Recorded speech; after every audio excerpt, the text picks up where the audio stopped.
jërë ngeen jëf ci ànd ak taamu bi ngeen taamu seen rajo Itfa Islamic Tijaniya Foundation of America rajo Itfa doon rajo bi nga xam ne dafay fasciné ànd ak yéen ci lépp li nga xam ne rek moom moo soxal diine bi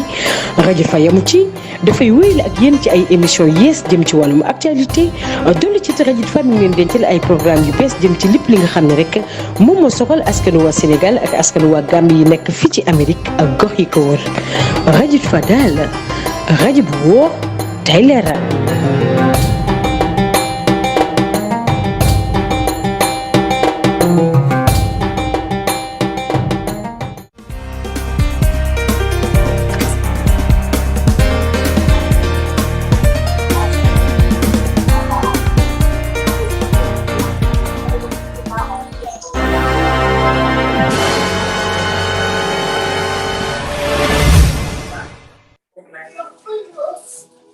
Assalamu alaikum wa rahmatullah. A'udhu billahi minash shaitanir rajim. Bismillahir rahmanir rahim.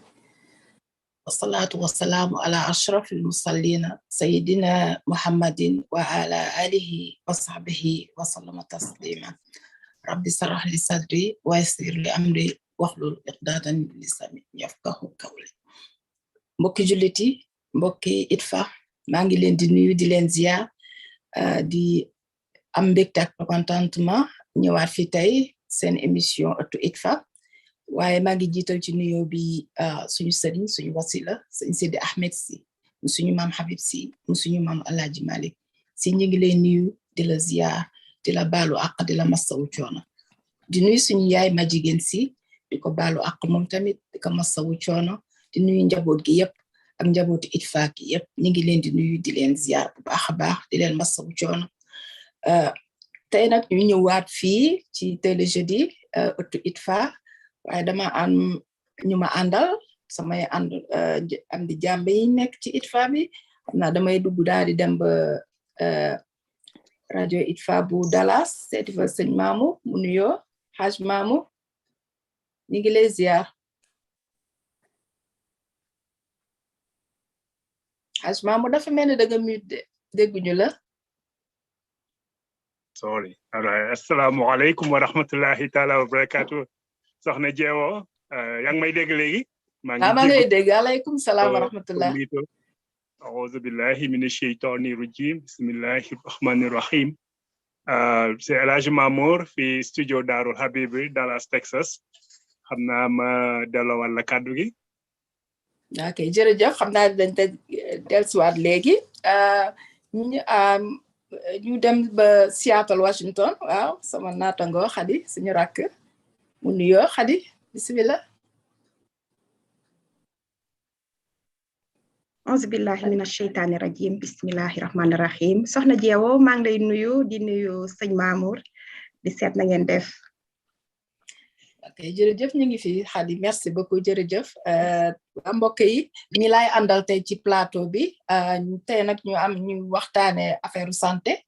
waaye xam naa ni balaañ ci gën a dugg rek ñu dellusiwaat ci Xadi foofu ci studio Seattle bu Washington bi gannaaw ba ñu nuyoo waa xadara bi yëpp nuyu waa communauté sénégambienne bi nekk Seattle ñu ngi leen di nuyu di ziar ñëpp di jël nuyoo bi ak kii bi di ko teg suñu loxo imam Samba di ko teg suñu loxo président ak présidente Soxna Xadi xam naa dama lay bàyyi nga indi ñu programme Itfa bi. jërëjëf Soxna Jeewo waaye balaa may joxe programme bi comme dañ koy defee rek ñu nuyu suñu sëriñ suñu wasila suñu wéeruwaay sëñ Sidi Ahmed si mu suñu maam Habib mu suñu maam Sidi Haj Malik si Malik ñu ngi lay nuyu nu mu gën a teddee ak nu mu gën a selle nga jël nuyoo bi jàllale ñu ko si waa panel bi yëpp ba tey tam ñu delluwaat rek di nuyu suñu yaayu daara suñu jigéen fekk si ñu ngi koy nuyu di ko ziar si Malik ñu ngi lay nuyu jërëjëf donc comme ni nga ko xamee rek dans la semaine suñu sëriñ sëñ Sidi Ahmed dina jàngale ñetti yoon donc classe bi si jiitu mooy classe su dimanche bi classe boobu nag ñu ngi ko jagleel ñi nga xam ne ñu ngi doog a door si daara ji classe boobu ngi door 1h ba 3h si ngoon heure New York beneen classe bi mooy classe tey bi classe boobu tamit ba tey sëriñ baa ngi koy jàngale en wolof waaye classe boobu mu jagleel ko ñi nga xam ne yàgg nañu si daara ji ba ñooñu fi mu ne nii ñoom ñooy jàppale sëriñ bi si yeneen classe su dimanche yi classe boobu nag mu ngi door 8h si guddi ba 2h si guddi heure New York classe bu mujj bi nag mooy classe su Saturday bi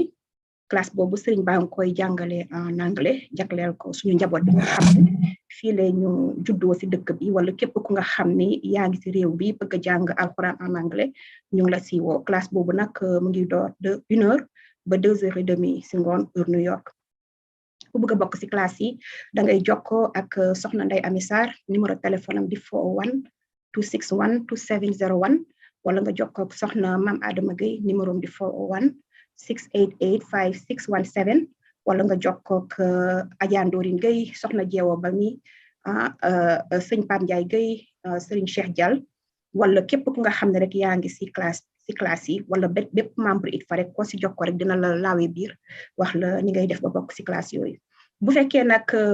yaa ngi nekk au niveau de l'Europe foofu tamit am nañ fa soxna Rokhaya Cissé moom mu ngi France numéro téléphone am di 33 766 554 741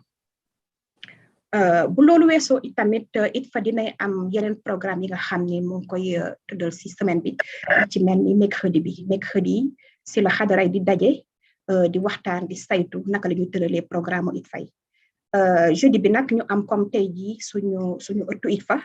mu nekk benn programme social bi nga xam ne dañ fiy invité ay doomu sénégambien ñi nga xam ne fii dañu jàngee seen xam-xam màcc ci domaine économique yëpp mu nekk côté finance côté santé côté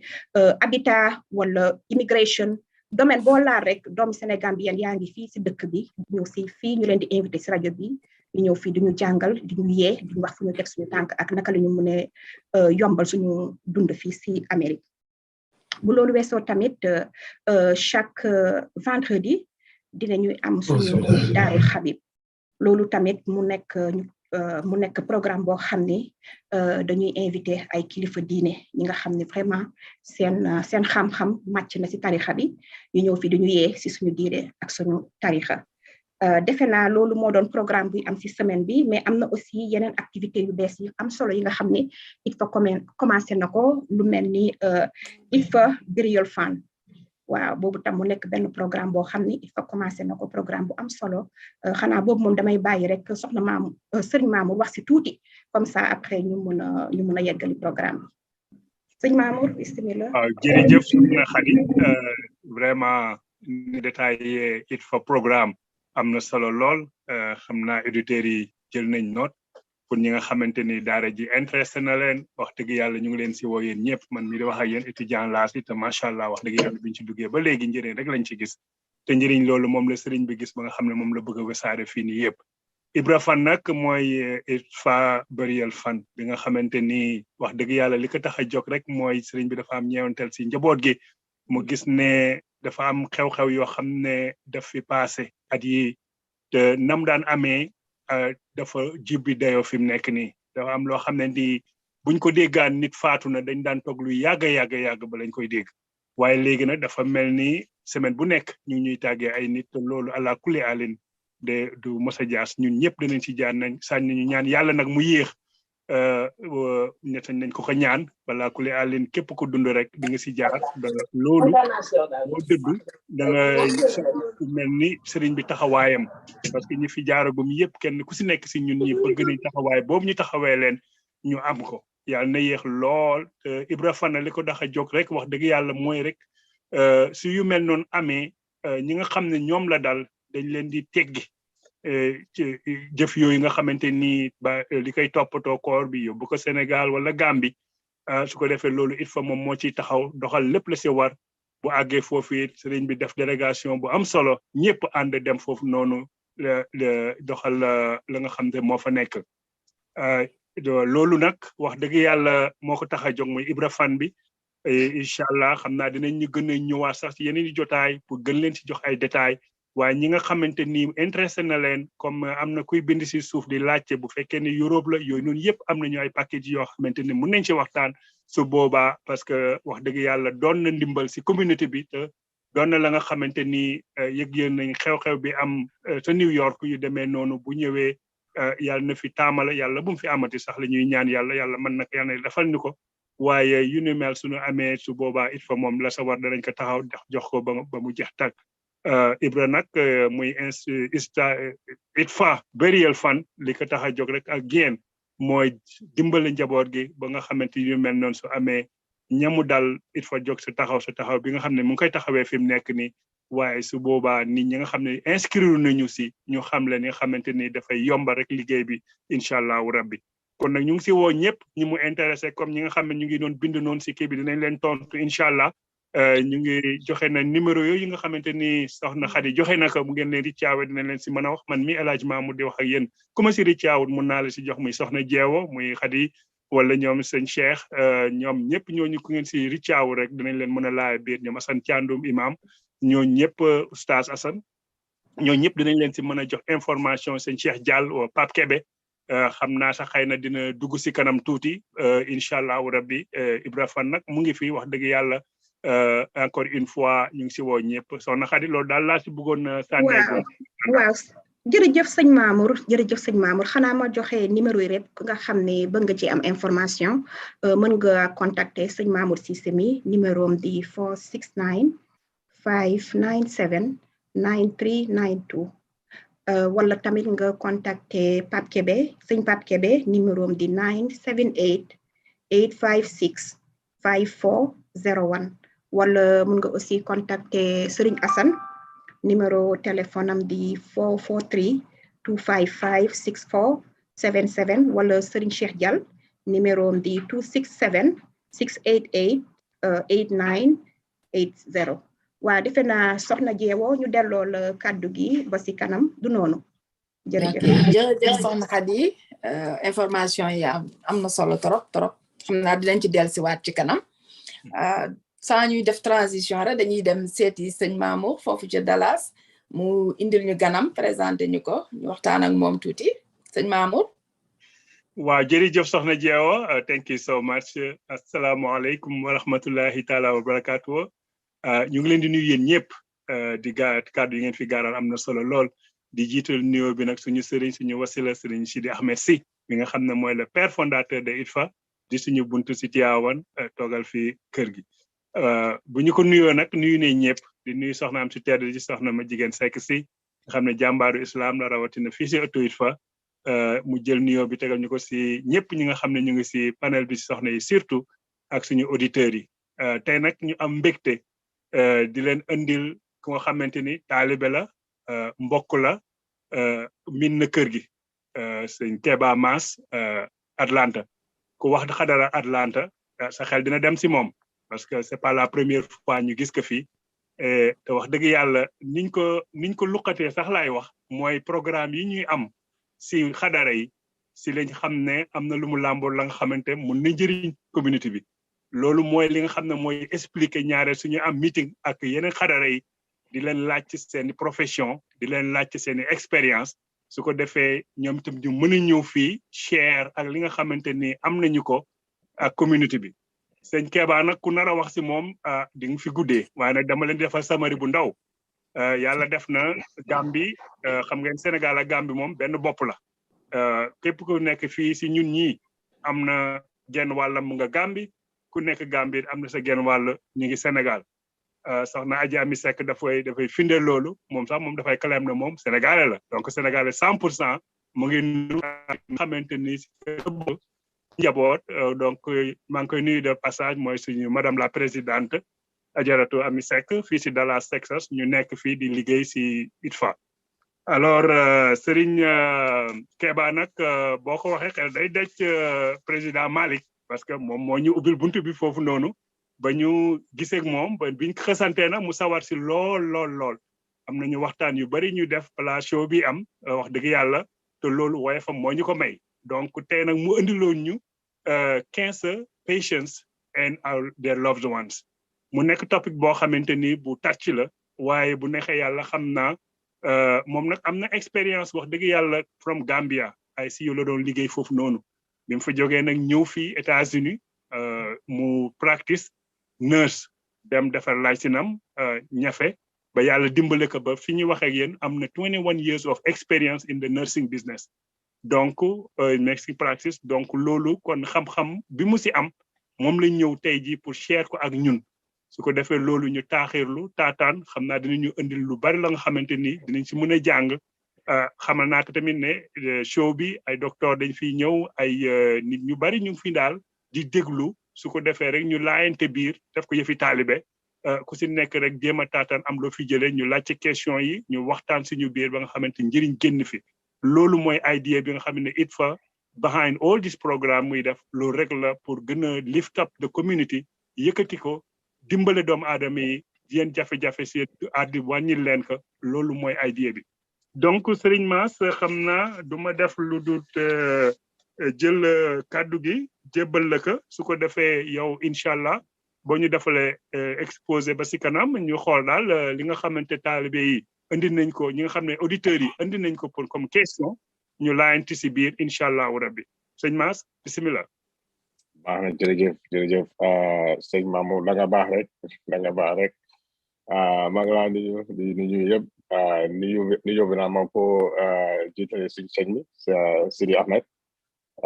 ak soxna maa jigéen di leen ñaanal yàlla defal sutura yàlla na yàlla jàppale si liggéey bi di leen nuyu nag yow it bu baax di nuyu ñu laa jàppale si liggéey bi soxna Jeewo ak soxna Hadi di leen nuyu leen ñëpp ak executive yi Itfa bi yëpp maa ngi nuyu suñu waa daayira bi fi Atlanta suñu président bi Alhaji Malick nuyu Haja Fatou Bambo ak suñu executive bi yëpp ak mboolem daayira bi nekk United States ak képp koy déglu waxtu ji ni dañuy seetaan mbokk yi taalibe yëpp maa ngi leen a nuyu comme ni ko sëñ Mamoud waxee man nag disclaimer man wax dafa nekk loo xam ne yombut si man mënuma wax pare dégguma laaka so maa ngi baalu in advance ngeen jégal ma man maa ngi tudda comme ni ko sëñ Mamoud waxee maa ngi tudda Kebba Mass maa ngi yéen a maa dégg right waaw ñu ngi lay dégg bu baax mu nga baax na ñu lay dégg bu baax dëkk fi Atlanta comme ni mu ko waxee man noos la suma training bi maa ngi ko defee Gambia laa defee suma nurse training bi ma liggéey foofu comme ni mu ko waxee liggéey naa ko ñaari at jógee foofu nag ñëw fii nii ma fi ñëwee ñëfe ba am suma license fii tam jël exam am suma license bi nekk di liggéey lopitaan laa doore liggéey lopitaan ñi xam nañ Atlanta Northside Hospital foofu laa nekkoon di liggéey nekk si medical surg unit bi di nekk charge preceptor mooy comme charge nurse so one of the responsibilities suñ am foofu noonu mooy ne suñ amee cancer patient nekkutoon cancer unit waaye léegi-léegi nga am koo xam ne ñëw na sa unit te am na history of cancer te ñu war ko faj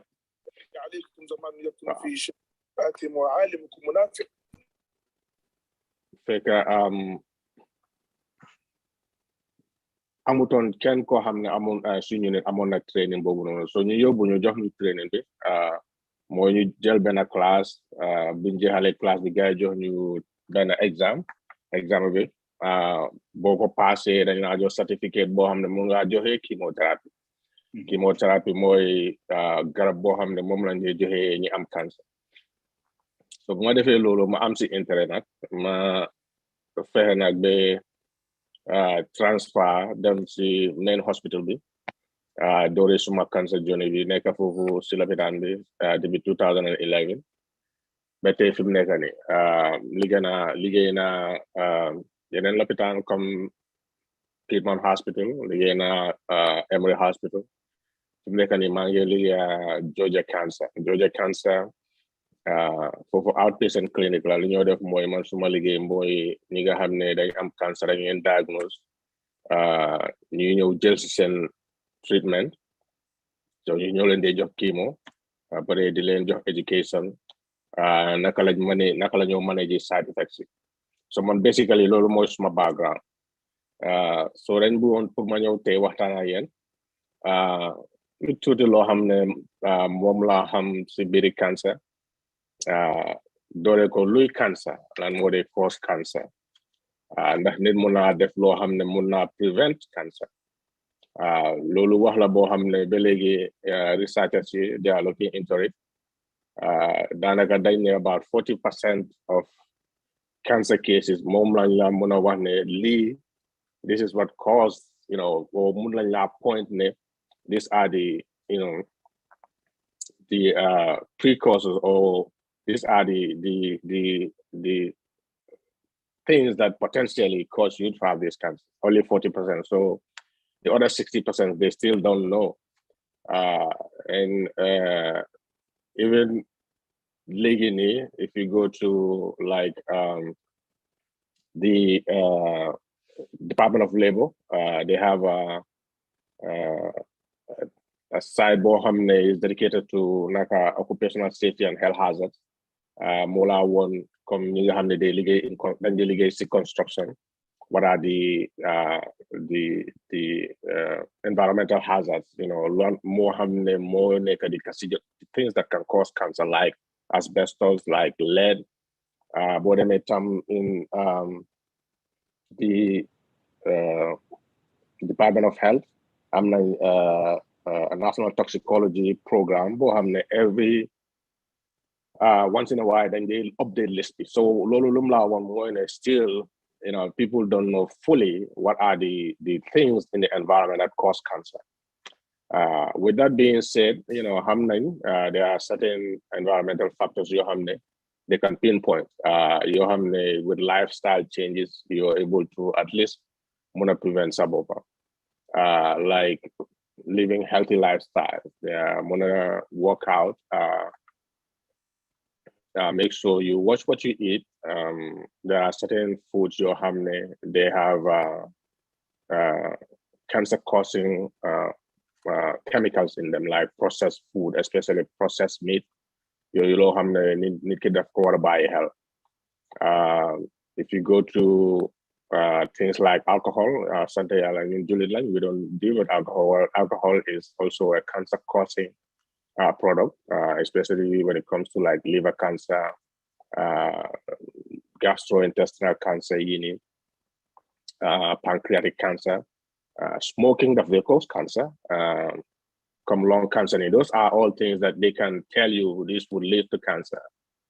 They've done enough studies to tell you that these particular things will lead to cancer. In addition to that, there are other things like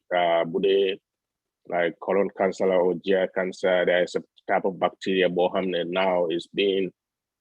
suspected of causing a lot of GI cancers, more in the Helicobacter pylori bacteria. If you go to your primary care doctor, that's something that they can look for. Or maybe if you go to a GI doctor, it's as simple as a breath test. To prevent that kind of cancer. They'll just give you antibiotics. And there is also another form of virus, the human papilloma virus, is very common. And it causes ovarian cancer. So, and in fact, I think there's a vaccine that's being developed for that. Obesity, is a risk factor, among other things. So these are some of the things that they can kind of, as human beings, we can try to modify our lifestyle. At least muna prevent more, muna asun bopa. With that being said, like I said, there's a lot of cancers out there. Too many cancers, at least over 100 different types of cancer. Leave it. Somebody said something? No, you have the floor. You good. Okay. Yeah, so lolu jara bay hella. So bunyewe see the most common types of cancer. It's good to know that the cancer is the second most leading cause of death worldwide. Only second to heart disease. And amongst all the cancers, the most, leading cause of death in both men and women is lung cancer. If you separate the genders, the most common occurring cancer for women is breast cancer. And the most common occurring cancer for men is prostate cancer. So breast cancer, you see it a lot in young people. In fact, some scholars are saying that when a female reaches 20 years, they should be conducting breast exam by a healthcare personnel every 1 to 3 years. Them 40 years, it's recommended to get it done every year. But they may 45 years, then they recommend yearly mammogram. While experts don't always agree, but it's safe to do that. From experience, I recommend at least every year, do a medical checkup. For men, especially, with prostate cancer being, high incidence among men, is if you reach the age of 40, I think you should, once you start seeing your doctor for annual checks, they can do something as simple as, PSA test, therapy. They can do something as simple as that to make sure that you are taking steps to prevent or to, look after your own health. Because these numbers are expected to increase. And by the year 2030, I think they're projecting, is it 30 million cases of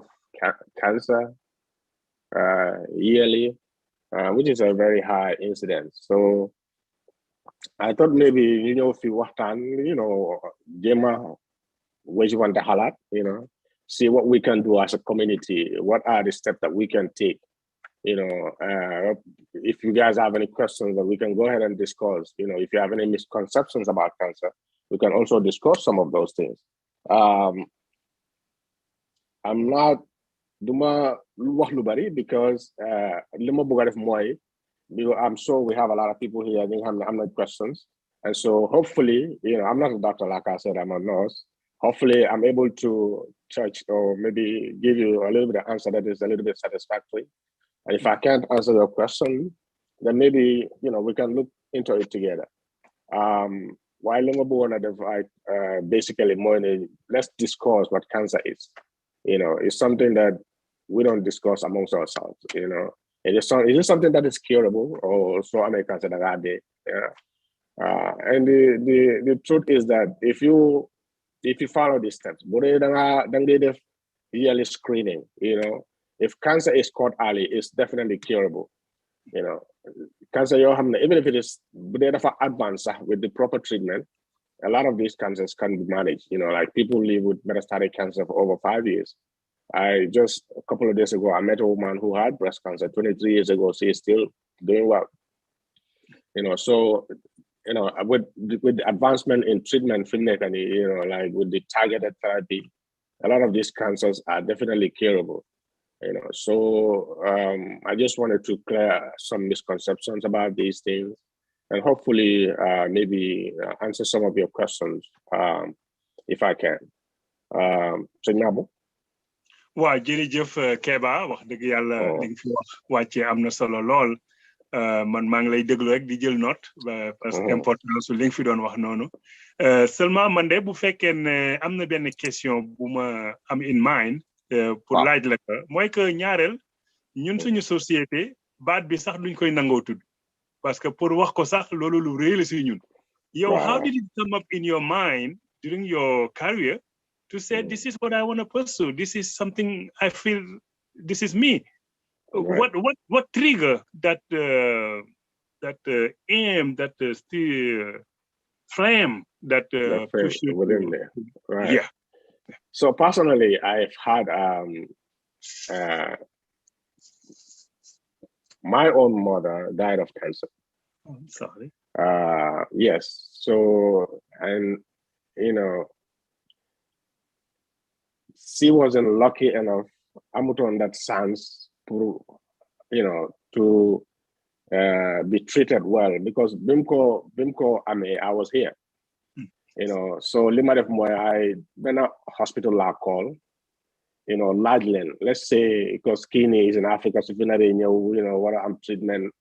what do you think is gonna cost me? More, it was in the millions, and there was no way. So filmmaker in the Gambia, Binko detect it was already advanced. There was nothing they could do about it. Apparently, the supportive care was lacking. Something as simple as pain management, at the end, she wasn't able to eat anything or swallow anything. It was very excruciating, So that coupled with, the fact that I was exposed, because even before all of that, I'm in healthcare and I was in healthcare, but my concept about cancer is that, people, once you get cancer, you die, and then, if you're around chemotherapy a lot, it kind of affects you in a way. These are all things that were misconceptions. But once I, was given the opportunity, Bimajel class, and then dealing with cancer patients, and believe me, the cancer patients are the most pleasant patients I've ever worked with. They're not depressed people, but that exposure, that kind of motivation. The fact that my own mother went through it and did not get the help that she needed, I want to be able to at least, do my own part to try to help in any way I can, whether it is from the people within my community or from people outside, to be able to make a difference, Lolo ma gonna motivate, at least to be able to make a difference and to be able to understand, what it is that these people went through. So that was one of the motivating factors for me to be able to go into oncology nursing. Wow! Wow! I'm so really impressed. Wow. boo fekkee ni pare nga foofu dama bëgg rek topp si li nga wax pour que ma mën a poser ko beneen question si loolu bu dee jeexal nga. mën naa wax waaw. I just wanted to acknowledge the fact that him himself would choose the right, we really get the right topic. You heard what he said about his own mother. So he been there with a loved one and done it, even though it was through distance, and really having this courage to tell us the story we heard it from him. So this is someone who lived it by experience. Amondo is his field, not distanciation with other patients, but from his own mother. So thank you for that, for telling us. Thank you.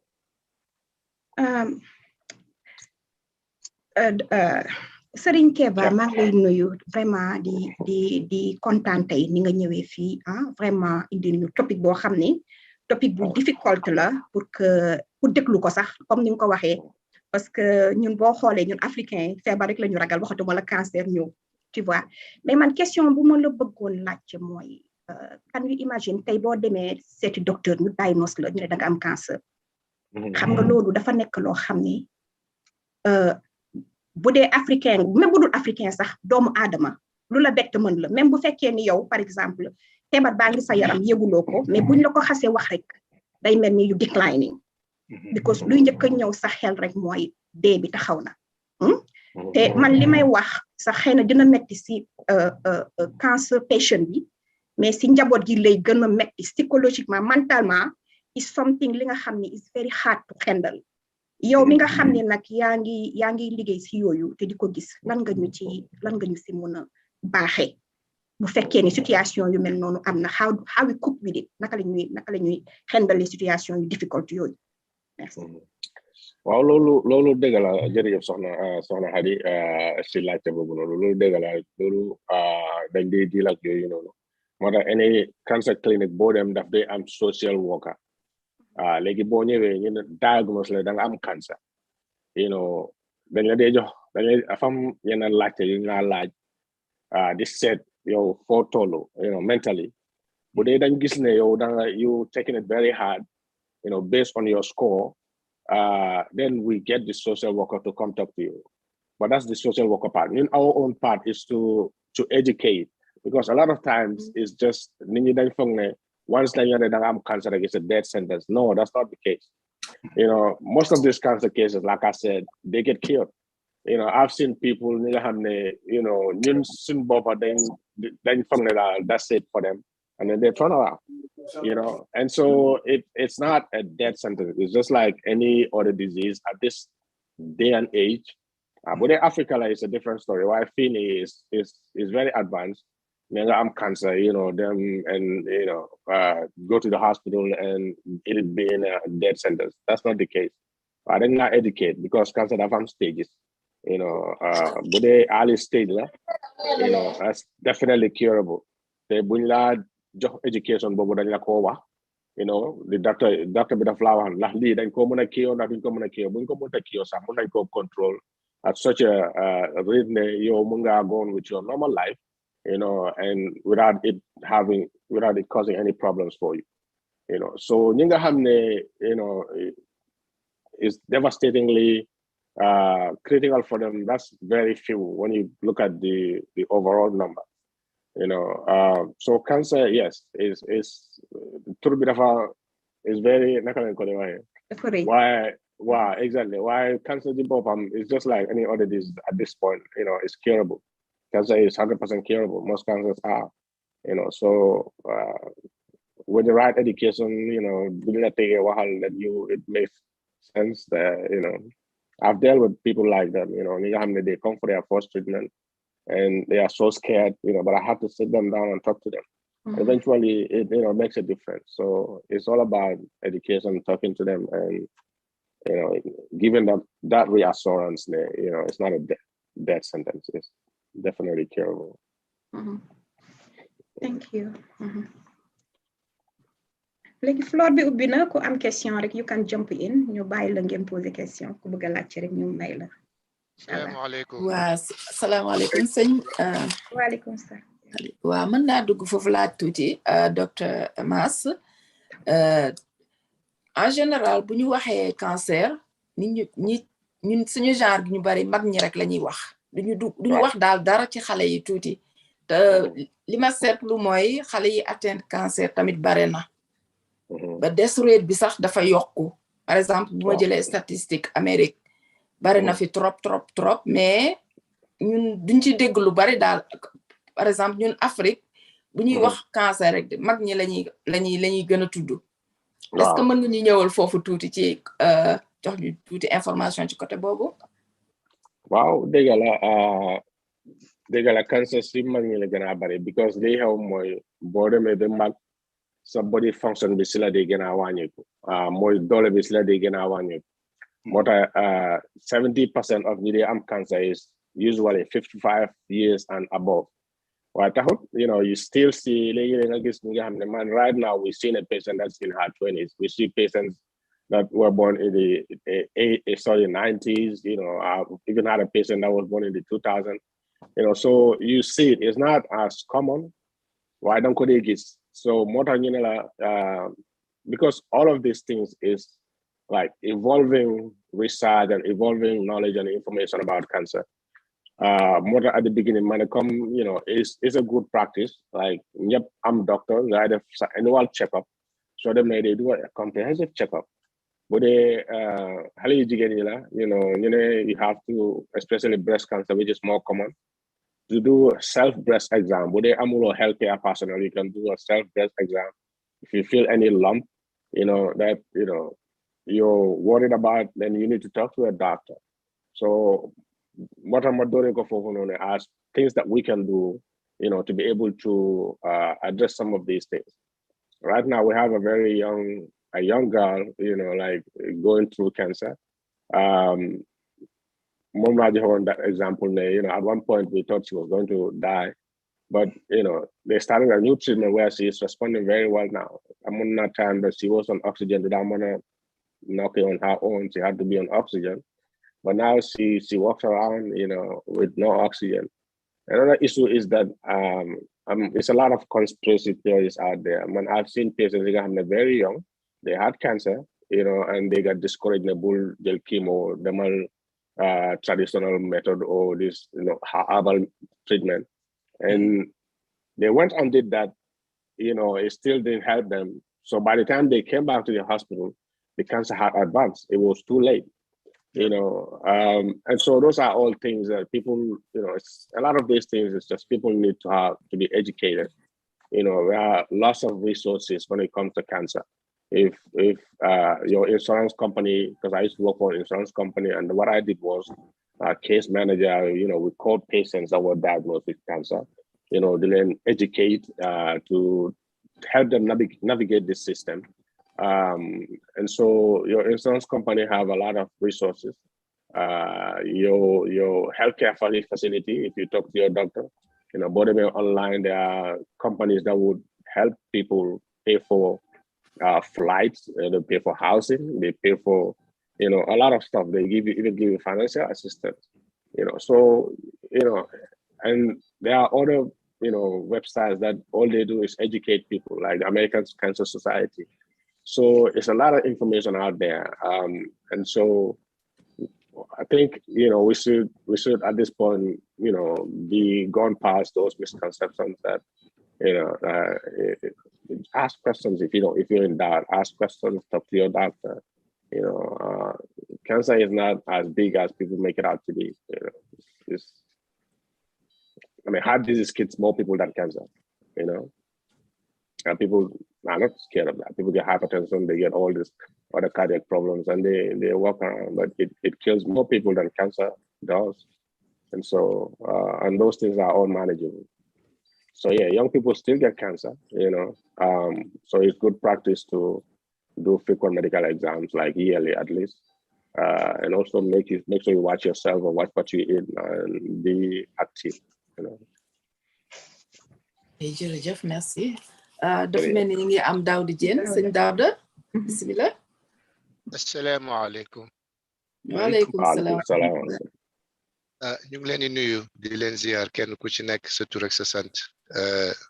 waaye di jiital di nuyoo ji suñu kilifa sëñ Ahmed ak soxna ma jigéen di ziare ñëpp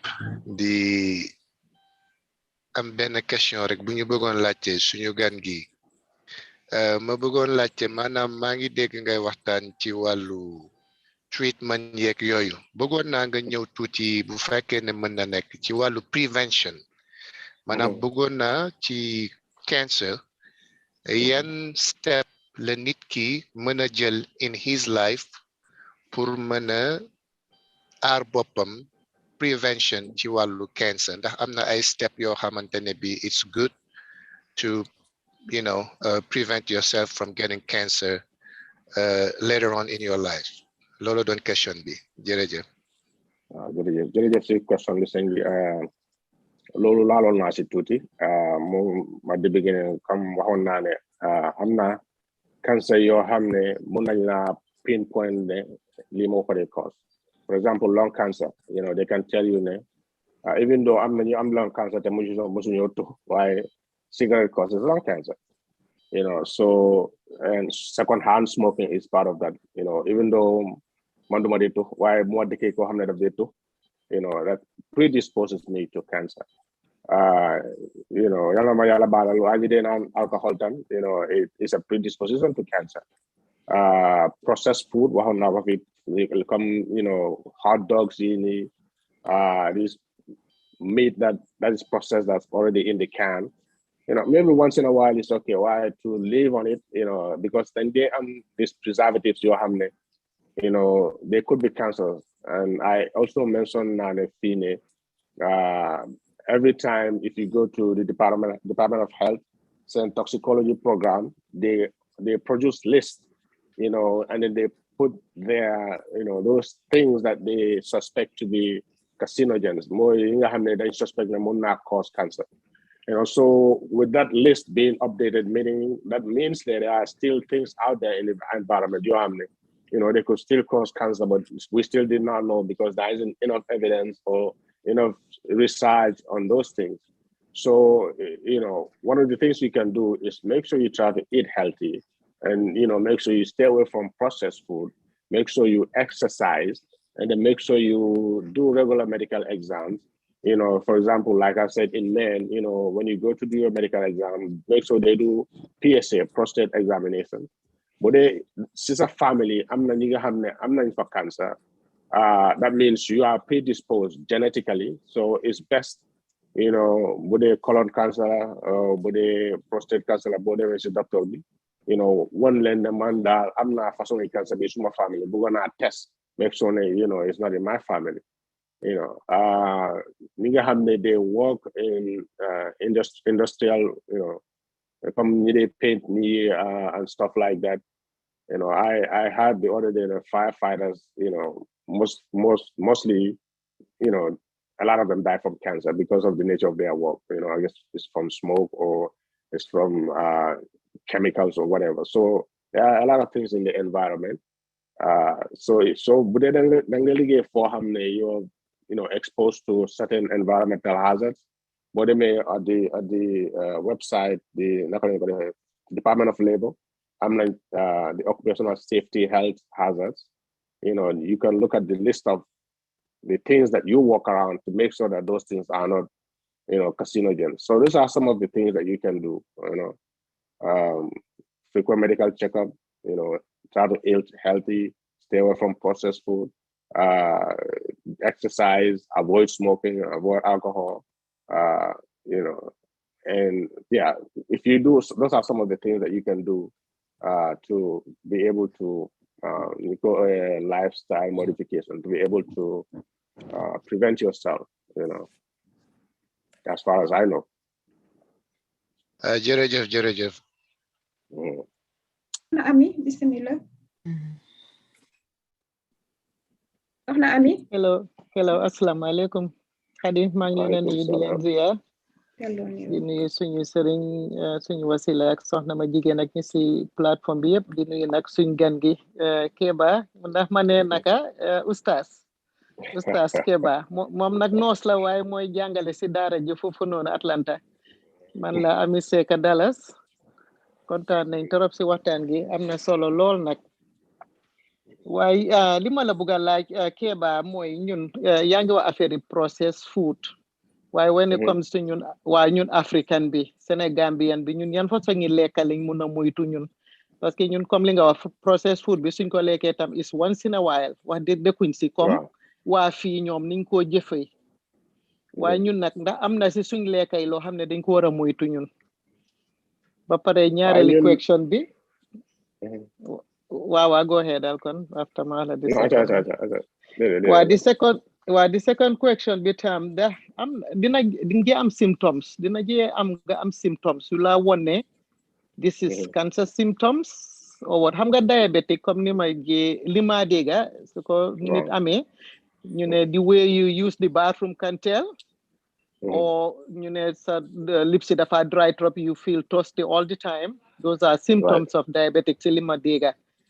waaye ndax am na symptoms ci cancer when it comes to cancer. Wow, jërëjëf si laajte bi different cancers. Well, the first question mooy ñun suñu lekka yi. Ñun nag fortunately for us, we dey like a lot of processed food. Suñu lekka mostly dañ ko dee togga. Waaye léegi-léegi xam nga nga jël lekka comme di fii yooyu noonu. Après bu dee Gambia la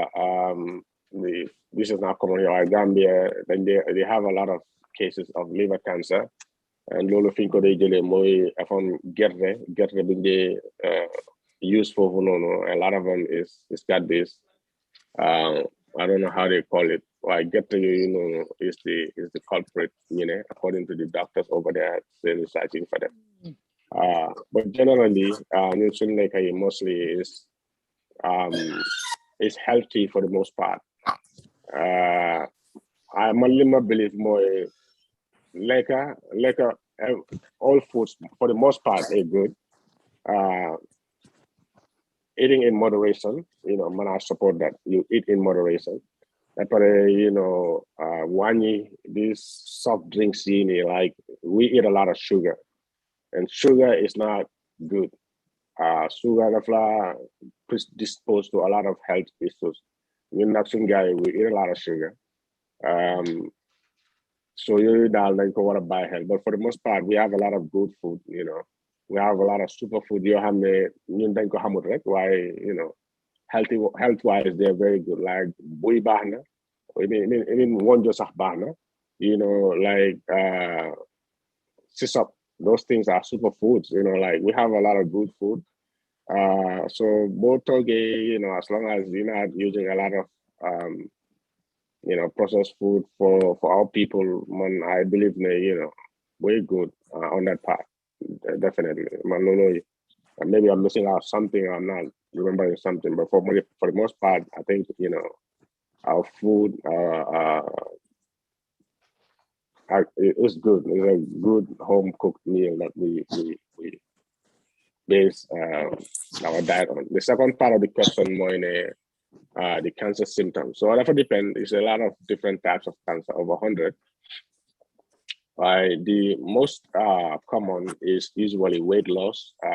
Weight loss is but then you're losing weight and you don't know why. And then maybe you have some type of pain. Pain is always a sign of something. If it's unusual and it lasts for a while, then depends. Yeah. So blood, you know, seeing blood like maybe in your stool or in your urine. So those are things you know, generally you should, you know, pay attention to those, you know. With a breast cancer, you know, usually there is no symptom. You will just feel a lump. If, you know, you're lucky enough to be able to do that, you will feel a lump. But a GI cancer, come stomach cancer or colon cancer, you may see, with the colon cancer, you may see red blood. With the stomach cancer, it may be dark blood because ulcer, but just be sure because ulcer is not very far from, you know, cancer. You know, it may mimic act as, you know, ulcer, but it's definitely not. So, but that, you have that, make sure you see a doctor and they're able to do either, you know, discopladal. Colonoscopy test. Yeah, exactly. So it's always good to pay attention to your body. You know, if you feel something that you haven't felt before and it's persistent, you know, talk to somebody. You know, make sure they, you know, cancer is ruled out or whatever you think it is. You know, but generally it's no specific, you know, symptoms. It depends on what type of cancer it is. Yeah. I hope that helps a little bit. Okay. Yeah, jërëjëf waay leer na jërëjëf. jërëjëf ñu ngi am Marie Madeleine. Asalaamaaleykum. maa ngi leen di ziar bu baax. soxna Jeewo soxna Xadi sëñ Maamu macha allah tabarakallah di nuyu bu baax gan gi oustaz Kebba comme li bàjjen Ami wax léegi ñu ngi leen di ziar sëñ bi ak sunu yaay ma jigéen bu baax a baax a baax macha allah fi bàjjen Ami daanele laaj bu laa bëggoon a laajte waale parce que da ngay gis ne que ñun moom mi ngi laajte lan la ñu mën a avoid ci façon lekk yi nga xam ne moom la ñuy lekk ñun luy cause cancer waaye bu ñu waxee waxu lekk itam dañu war a bàyyi waale xel ndax ñun africaine bu ñuy togg façon pâte bu ñu neex la ñuy use te fii da ngay gis ne que dañuy tere usually teflon yi cookware yi nga xamante ne que dañ leen coat ak teflon ñun bu ñu koy toggee foo ñu fekk ñi ngi russi ñi ngi yëngal ñi ngi utiliser ay cumuwaar donc da ngay gisee que coat boobu ñu ci def noonu dañuy wax naan en général it's cancerous surtout bu fekkee da nga ko xiit mu tàng jër nga ciy doog a def li ngay togg donc xam nga wala comme li ñuy waxee par exemple ne que aluminium foil ball dafay mën a joxe Alzheimer par exemple for instance ndax lead bi nga xamante ne que dañuy wax ne que am na ci yoo xamante ne dafa am trace kon tey jii xëy na yow di ñu mën a baaxee ci ñun jigéen yi ñi ñuy togg li ñuy utiliser pour togge ko ak yi ñuy jël di ci bàyyi lekk yi noonu léeg-léeg nga gis benn kuy togg ba teflon pâte bi si boppam xoosu waaye mu jël cumuwaar rek di ko continuer di togge di xoos affaire bi di dem alors que loolu noonu mun na commencer andi li ñuy wax naan nee nañu bokk na ci lu mun a joxe cancer par exemple. jërëjëf waaw soxna si jërëjëf si laajte bi loolu tam dëgg la loolu tam lu jar a bàyyi xel la although nag man xaw ma nag ban façon pot moo safe loolu I think generally we can look that up on our own waaye xam naa ne li nga wax ni dëgg la lead is cancerous, it's confirmed. Lead can lead to, is a carcinogen, mun na cause cancer. Apare plastic plastic has some chemical in it, is highly carcinogenic, mun na cause cancer. Even styrofoam nga gis ni am na chemical bo xamne styrene, foog na styrene lañ ko dee ooyee, is suspected to cause cancer. So these plastic containers is only good for one use. Loolu yëpp lu jar a bàyyi xel la. Waaye bu dee comme sujeer yi nekk paan yi ni loolu dëgg la. Defuma si benn research, but waaye loolu jar a bàyyi xel la. Ñu ñëpp mën nañ ko def suñu liggéey ñu jéem a seet what kind of cookware is good, yi nga xam ne baaxul ñu jéem leen a bàyyi. That's a very good question. Inshallah jërëjëf sëñ Keba xam naa nag di nga fi dellu si waat ndax loolu ñun ñiy togg nekk jigéen ci biir kër yi il faut que inshallah ñu waxtaane ko jéem a xool nu ñuy switché suñu ay bagages around the kitchen jërëjëf. Waaw dëgg la jërëjëf. am nañ sëñ Daouda bismillah. waaw salaamaaleykum. ma ñëwaat rek ak beneen question ak suñu gan gi. ma bëggoon laajte rek pour dama yàgg dégg wala boog ci yenn research yi may come across ñuy wax ne fasting ngay am di saxoo di def a lot of fasting moo xam twice a week wala yu demee noonu nee nañu it help a lot against cancer. Even sax mës na come across benn research paper bu doon wax naan ñi dem through chemo dañu seetlu ñi nga xamante ne bi they fast before they go through the chemotherapy ñooy gën a seen yaram mooy gën a mën a handle the chemo wala boog result yi ñuy gën a am mooy gën a baax que ñi nga xamante ne bi xëy na daan ñu woon fast ma bëggoon laajte rek ban leeral nga ñu mën a indil ci wàllu fasting ak cancer prevention wala cancer treatment. I think saying that is like the fasting. I think fasting is there's a lot of research being done when it comes to fasting because it has a lot of health benefits. Do cancer, right? Why most likely because a lot of these cancer and all these illnesses, to be quite honest, is environmental, but most of them comes from what we eat. And so if you cut back on what you eat, then you want to the body is built for starvation. Like you can go for long periods of time. Some people can go for like, over 20 days without food, and they do okay. There are researches that were done, regarding fasting, and people who fasted for like 21 days without eating anything, just drinking water, and the results that they saw was incredible. So there's a lot of talk about fasting, and it's very beneficial. I believe that personally. When it comes to cancer treatment, though, it's possible. I think there are studies that I haven't gone deep into that. What I do know is that a lot of the cancer treatments that you get, they make you weak. And some cancer treatments would cause you to have a lot of diarrhea. And so you did need to eat, you do need to rehydrate to be able to withstand those treatments. Otherwise, it can be detrimental. So it would depend on the type of cancer treatment you're getting. Because they're not all the same. I'm not cancer treatment, I'm not cancer treatment, they don't feel anything. I'm not they get constipated severely. I'm not they get a lot of diarrhea. And naturally, so cancer treatment, then they what we call fatigue, you get a lot of fatigue.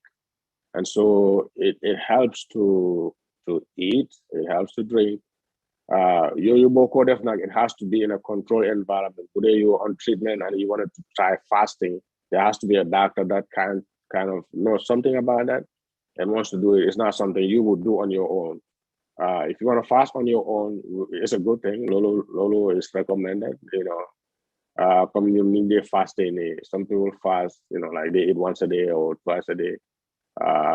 which helps the body, because if you fast, it rejuvenates. The body rejuvenates. So on that level, yeah, fasting is good. But when it comes to cancer treatment with fasting, it would depend. It would depend definitely. Jërëjëf. Pape Kebba, bismillah. Assalamualaikum warahmatullahi wabarakatuh. Waalaikum assalam warahmatullahi wabarakatuh. Xanaa di nuyu ñëpp di ziar ñëpp di tàmbale nuyu bi si suñu sëriñ suñu wasila sëñ Sidi Ahmed si di nuyu suñu ay soxna ma jigéen man de aw ma question waaye dama bëggoon rek xëy na tuut rek ci xam-xam bu gàtt rek boo xamante ne bëgg naa ko dolli bu ma ko oustaz Kebba maye sànq damay dégg muy wax ci li nga xamante ne solvant daf may fàttaliku bi ma nekkee xale suma maam da daan mës a bañ ku jël plastique def ci ceeb di ko tàngale boobu man xawma bi ma ñëwee fii après dem ci école di jàng xam nga plastique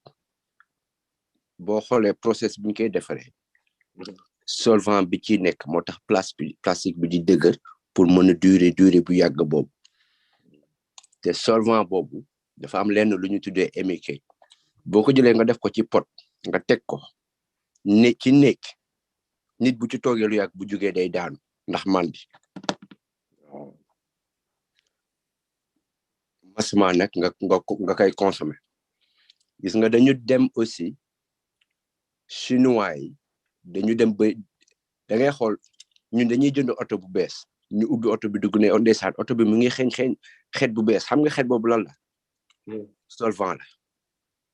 parce que process bi fauteuil yi lépp li jëm ci fauteuil ci dashboard bi center console bi lépp ci biir solvant la chinois bi ñu demee ba xam ne solvant baaxul chinois dañu ne ñoom bëggatuñu oto boo xamante ne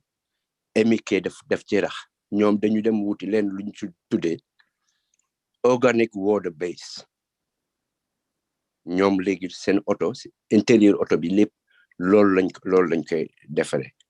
loolu rek laa amoon li nga xamante ne bëggoon naa ko ci dolli asalaamaaleykum wa rahmatullahi wa barakaatu. waaleykum salaam wa rahmatullah jërëjëf sëñ Pape loolu dëgg la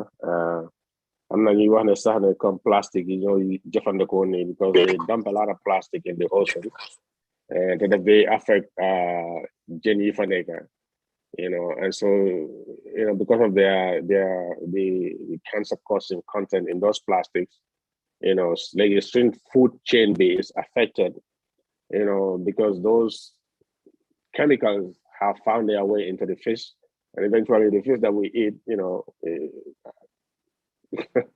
you never know. So I think motor is very important, like this ethical ethics is very good in whatever we do, because a lot of these companies never follow this ethical production, and there are websites they will also help guide you, like when you buy from companies that take into those kind of things into consideration, like ethics of production, ethics of the environment and things like that. It's not just about profit. And so you want to buy hell, like we have to be, we cannot leave everything to other people. We have to be pay attention to what we do, what we eat, the kind of things that are going on in our environment. You gotta buy hell, and so thank you very much for the contribution. Kebba foofu nag il faut ma ñëw fi parce que vraiment maa ngi lay gërëm bu baax si di fi jaaragum so far soxna Khady soxna Jeew ak contribution yi ñoom Madou vraiment sëñ Pape dafa laaj point boo xamante ni man personnellement dama am benn expérience ak fii nii au niveau de Dallas consulman Gwen Haraway bi mu fi nekkee en 2013 dafa passé benn loi comme quoi ñu dindi plastique yi si store yi mu nekkoon loo xamante ni nag business yi bëgguñ ko woon ba der xeex nañ ko ba mu jógee fi mais jamono yooyu pay utiliser pour li nga wax no rek si plastique bi Pape di wax ne additif toxique bi ci nekk lead to cancer dafa nekk lu am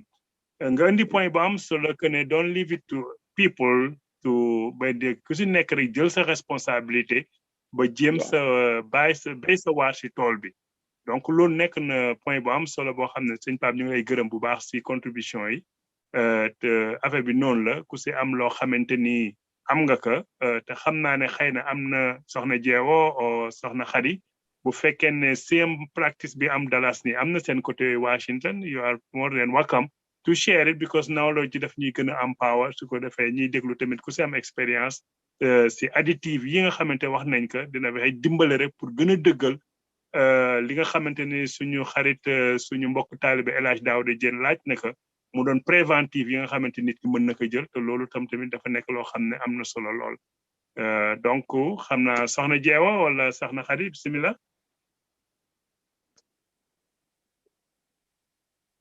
Jeewo mën na see wax Jeewo go ahead Hadi go ahead waaw loolu lu Mamour wax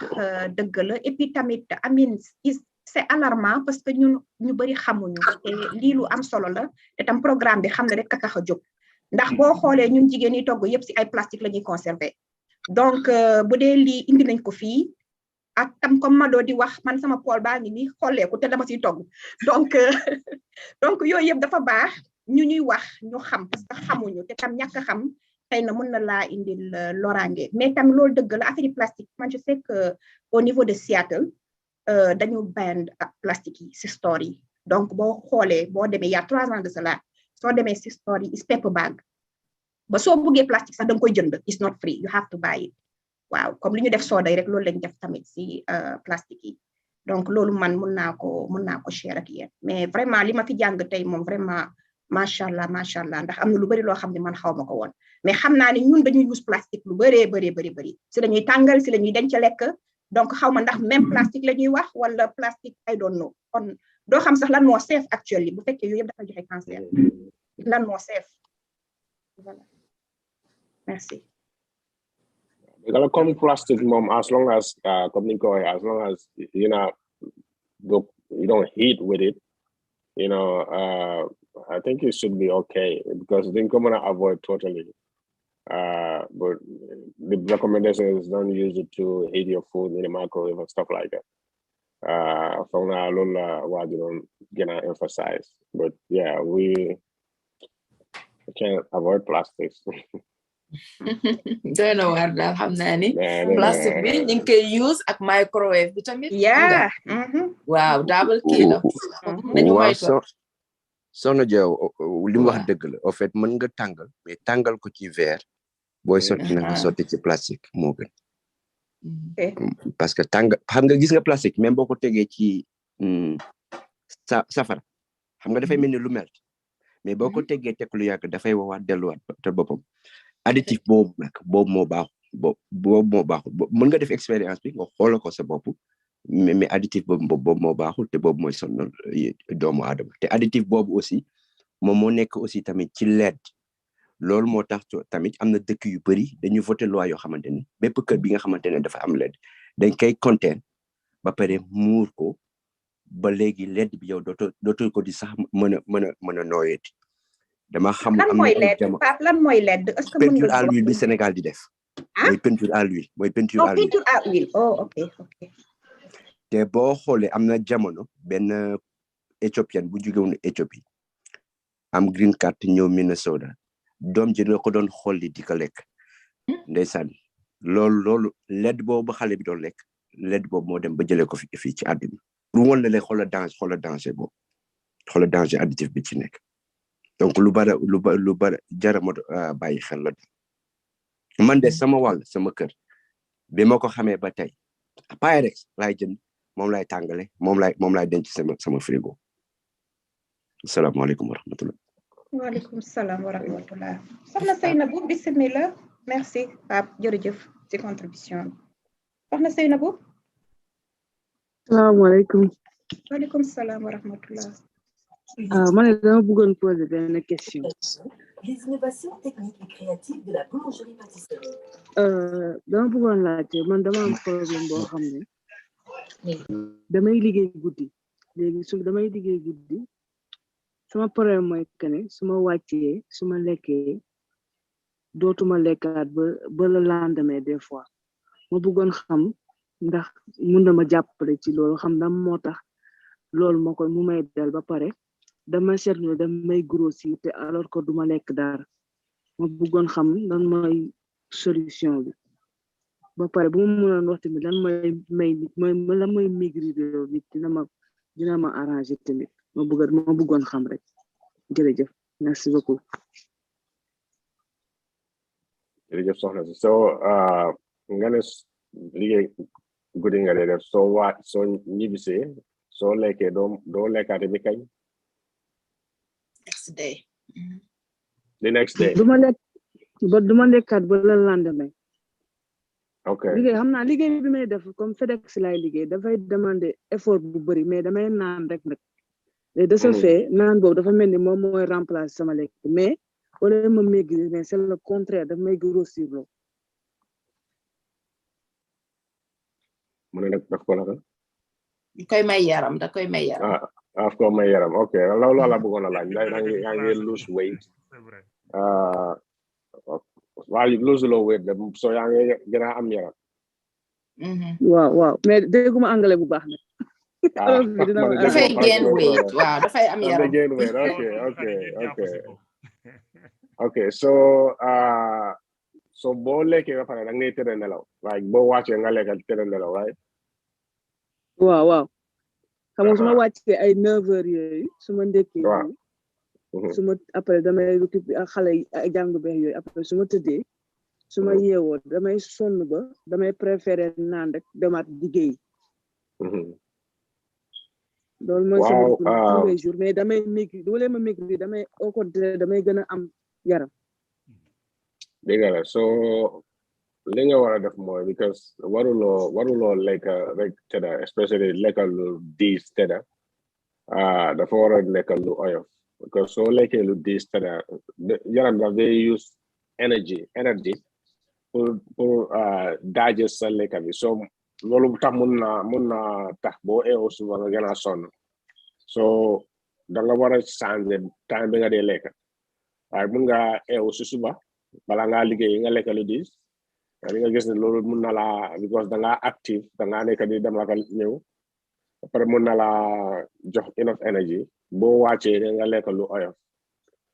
danga ko miin nag waaye boo lekkee lu diis nga tëdda loolu mun naa cause naka lañ ko di waxee acid reflux sax mun naa tax nga gain weight because loolu lekka boobu noonu is not being utilized so man loolu laa xalaat daal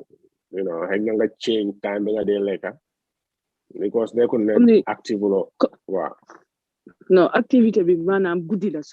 comme ni su ma liggéey 1h du matin wàcc 8h ma naan benn café ak meew ak benn croissant su ma tëddee loolu su ma yeewoo ci guddi gi pour war a demaat liggéey guddi gi yenn saa damay sonn ba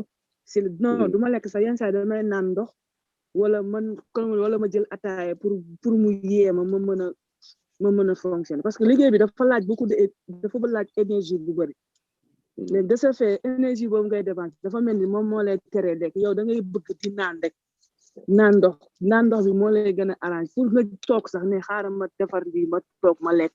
xam nga yow jot tu préfère naan ndox xam nga tëdd noppaleek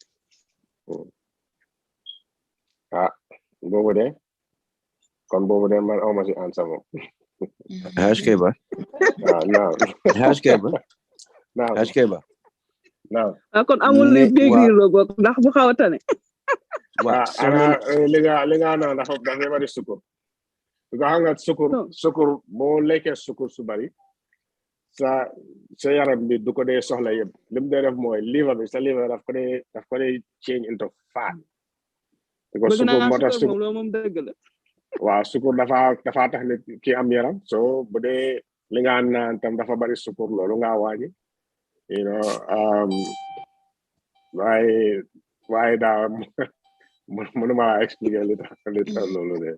nga jóge kon xamoo leen luy maigrir loo ji luy perte loo poids boo ndax mu xaw a tane lekk bu sell rek ak exercise. Yes. lekk bu sell rek. waaw. kon xam naa dinaa jéem a seet régime salade da ngay changer sa diet tuuti. change diet bi waaw because yow poisson boobu ngay lekk ak café bi xam naa daf day bari sukur loolu baaxul because healthy wood healthy wood loolu yëpp starch la because starch comme carbohydrate comme sukur la rek liver bi daf ko break down ñu store ko as fat so ay booy lekk comme like protein lu bari baax na yaay lekk légume ngeen ko de waaye right yooyu baax na pare wàññi sukur yeah d'accord jërëjëf merci beaucoup jërëjëf iPhone ñi am iPhone. asalaamaaleykum. waaleykum salaam wa rahmatulah. nda soxna Nene maa leen di ziar bu baax a baax. soxna Xadi Jeewo maa leen di ziar nam naa leen di leen souhaité happy new year di nuyu sëñ Ahmed bu baax ak soxna ma jigéen di nuyu panel bi yëpp macha allah.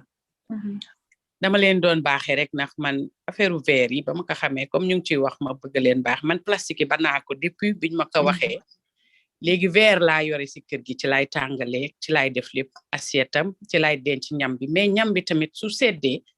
mën nga ko def si plat ba mu sedd nga doo ko denc ci plastique mais bu utiliser plastique bi di ko tàngal wala dara parce que comme ni ki fi jóge léegi wax sànq dafa am ay produit yoo xam ne dafa néfaste daal baaxul ci suñu yaram dama ne woon naa leen ko baaxee ndax man moom wax dëgg yàlla léegi tabax yi rek laay jël ci laay tàngalee ci laay def yu beneen tamit lu ñu waroon a xool wàññi ko mooy micro-ondes yi microwave yi dëgg la fii amuñu pexe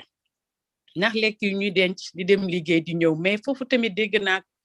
produit kii yu bëri affaire cancer chimique yu bëri fa lay jóge vraiment man mosoon nañ ma ko xamatuma ban docteur laa attendoon benn training mu koy wax waaye nu ñuy def dañuy dem liggéey denc lekk yi bu ñu ñëwee boo ko bëggee tàngal ci four bi wala fële day jël tànga yàqamti loolu tam luñ ko mën a wàññi daal nan ko xool parce que léegi nii bi ñu ñëwee Amérique ñun ñëpp dañ koo tàmm Sénégal da nga doon xool ñan ñoo ko doon def bëriwul parce que dañuy lekk chaque jour ñam bu tàng mais fii léegi mënatuñu ko ndax njaboot bi liggéey yeeg yooyu yëpp waaye buñ ko mënee wàññi dinañu arrangé loolu laa bëggoon contribuer vraiment di nuyu bu baax a baax ki ñuy defaral présentation bi saas bi macha allah parce que comme ni ngeen ko waxee ñun ñëpp dañu ragal bu ñu nee dee rek te cancer foog ñu waxtaane ko parce que dañ koy fecc soo ci teelee jóg waaye boo ci teelul jóg nag moo lay indi giraawale di nga gis kuñ dem ba ne sax dootul jógati ci cancer bi yàlla def mu tane ci c'est parce que dañ ciy ragal feebar bu nekk comme feebar la rek il faut que ñuy nangu di ko teel a fecc di ko teel a détecté di def nag suñu lépp lu ñu war ci année yi maanaam chaque année war nga dem ñu contrôler la nga xool sa surtout ñun jigéen ñi xool breast yi mammogramme yi pap smear yi ñuy def yëpp foog ñu koy def bu ñu ne rek dafa cher parce que cherté bi tamit nga faju tey ñu naan nga fagaru ñu waxati fagaru bala nga feju du noonu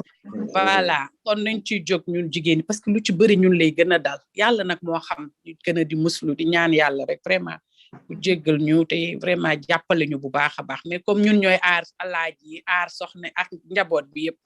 dañuy gën a bàyyi xel daal gën a jàppale njaboot bi tamit togg bi comme ni que Madou maa ngi koy dégg mu koy wax même togg bi mën nañ togg te duñu rësi muy saaf di dem te togg bi day neex bul xaar sa diwlin di tàng ba xam nga am nañu ñu bëri xam nañu nu may wax togg bi soxlatu loolu soxlatu ko boo defaree yëpp sax bàyyi ko fa sax di nga gis di nga am couleur bi nga ci bëgg di nga am lépp bu ñu teelee jóg teel a def lu ñuy def rek macha allah yëpp dina baax di ñaanal yëpp jàmm di ñaanal ñëpp atum naataange yàlla may ñu wér gu yaram ak gudd fan musul ñu ci mbas bi ñun ñëpp incha allah jërë ngeen jëf di jégalu bu baax a baax macha allah salaamaaleykum merci beaucoup jërëjëf soxna Nene li nga wax fii lu am solo la te tamit comme li ñuy wax rek share bi dafa baax comme ça parce que du lu kenn xam rek ñëpp ko xam donc c'est bien ñu ñëw fii di share expérience lu am solo la ñuy nuyu tam docteur Yum di ko ziar lu bëree bëri waaw xanaa ñu dugalaat sëñ Daouda Diène waaw salaamaaleykum waaleykum salaam dama bëggoon indi rek benn comment bu ndaw ci ndaw soosu doon wax ci wàllu mi liggéey guddi ba noppi di lekk benn yoon ci bis bi te di gain weight dama doon xalaat xëy na peut-être tamit xam nga doomu aadama ni ko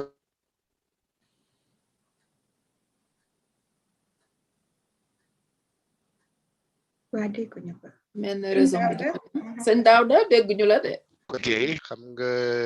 mën na indi léeg-léeg stress ci yaramu doomu aadama te stress tamit mën na gàllankoor sa yaram ni mi xëy na métaboliser aliments yeeg yooyu donc yooyu yëpp mën na ci nekk commentaire bu ndaw la woon rek waaye question bi ma am ci pour suñu gan gi mooy wàllu colon cancer ak fiber lan nga ñu mën a indil foofu noonu diggante colon cancer ak lack of fiber in the diet parce que dama koy gis ci yenn topic yu bari yenn researcher di ko waxtaane colon cancer ak fiber in the diet boobu ne jërëjëf si laajte bi I don't have much information on that colon cancer with fiber. Low me like is it the lack of fiber in the diet that predisposed to colon cancer? Is that what you? Wow, loolu laa dégg li ci ëpp ñu naan bu fekkee ne da nga am a diet that's deficient in fiber loolu mën na predispose you to colon cancer amoon na benn case bu ma mosoon xool benn a young person in his 30s dañ ko diagnosed with colon cancer ñu offer ko woon treatment the regular treatment ay chemo ak radiation mais mu choose to go to the traditional way the double down on a diet with high with fiber like broccoli, carrots, things like that, and within a few months he was able to reverse the cancer that was in his colon moo taxoon ma doon laajte xëy na ndax lu research yi gis la wala isolated case la wala da xamuleen ci ay leeral yu gën a leer daal. So fiber day def mooy daf day form bulk dafa tax stool bi du yàgga si colon bi because the more stool bi yàgga si colon bi the more the toxic materials maybe will seep out so in that sense I can imagine but I have not read any studies on that. It's possible though. It's possible. It's very, very possible. The fiber in general is good because the fata, you don't get constipated with fiber. So having fiber in your diet have very increased bulk time. So that's very. I can imagine that, but I haven't read anything or heard anything about that. Why lima recommend tam mooy ne comme lima ko fi waxoon ne man at this point the only viable treatment I know for somebody with cancer is just to go the conventional route. More you see a doctor and they put you through treatment. I do not recommend anybody going through other forms of, because I've seen a lot of those. I've seen I used to work with somebody when I was at the insurance company. She is a nurse. She was a nurse rather, and she had breast cancer. So she was so much against, it's funny, she was so much against chemotherapy and conventional medicine. It was 2 years ago. She was doing fine. 2 years ago, madam, I was in the Gambia, and you called money, she passed away. And so they found out that the cancer came back, because she wasn't doing follow-up, it came back. But it was too late. It has already metastasized to parts of her brain. She stopped talking. Within a few days, she passed away. I've seen somebody else who came with a breast cancer, Bohamne, was sipping, odor or something because she was diagnosed and she stopped taking conventional and went to the other route, but then she came back. Luckily, you know, they were able to salvage some. So I've seen a lot of those. I'm not saying those kind of treatments don't work, but from my experience, the people that I've seen going out to try something else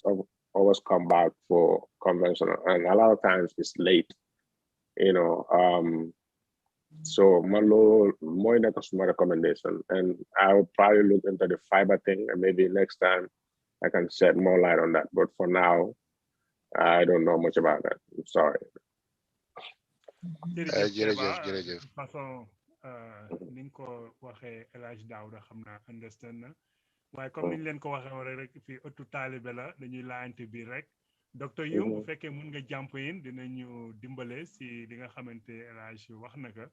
waaye li si Kebba tontu wax dëgg yàlla ni xel mën na ko nangu.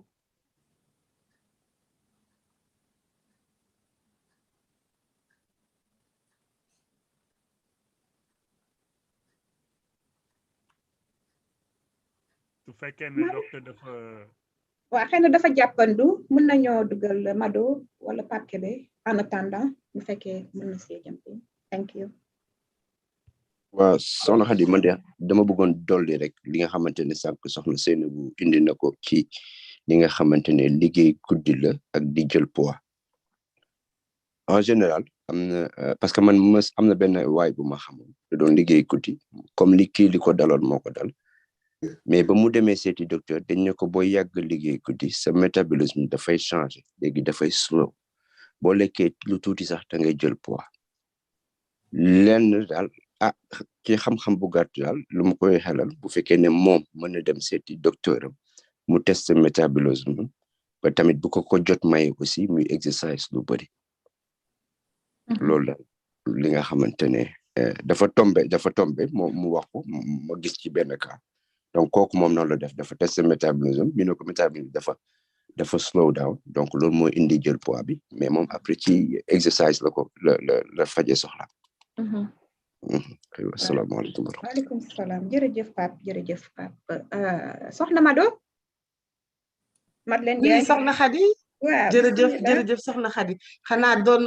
duggaat tuuti rek di wax ci suñu mbokk jigéen ñi nga xamante ne que dañuy toog fii Sénégal ku nekk gis nga ne léegi xeesal bi dafa dox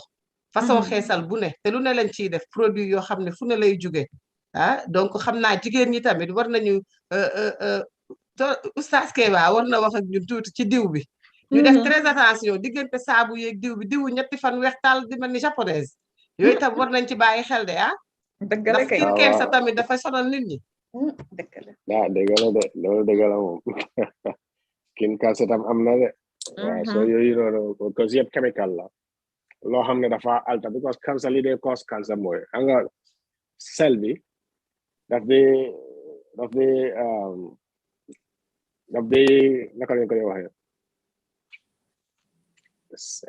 cell xam nga luy cell right a human cell it goes through stages right it goes through stages and it dies and then it replicates, you know. So if it does a certain number of replication, it dies off. Of course, they automatically duplicate and more duplicate so up to the point the more there. So they cause cancer more. Lolo is no hamle yala moko daf control. So automatically you know. But then maybe I'm problem like I'm not pretentious hamle you know new program cell pour mu rey bopam, you know. So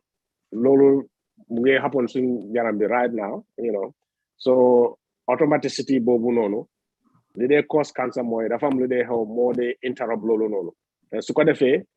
cell bi instead of mu dey or mu rey bopam dafa nek di continue non stop di grow them.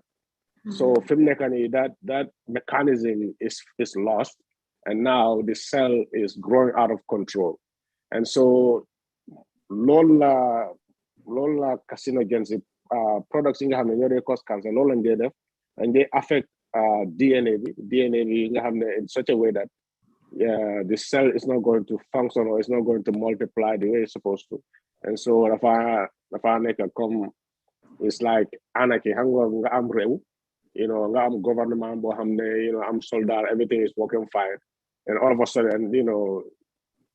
ñu rey njiit bi xam nga, and there's anarchy, there's no law, ku nekk lu ne nga def. That's how the cell functions. The cell is a unit, it's engineering system boo xam ne la yàlla daa ko boo ko bàyyee xel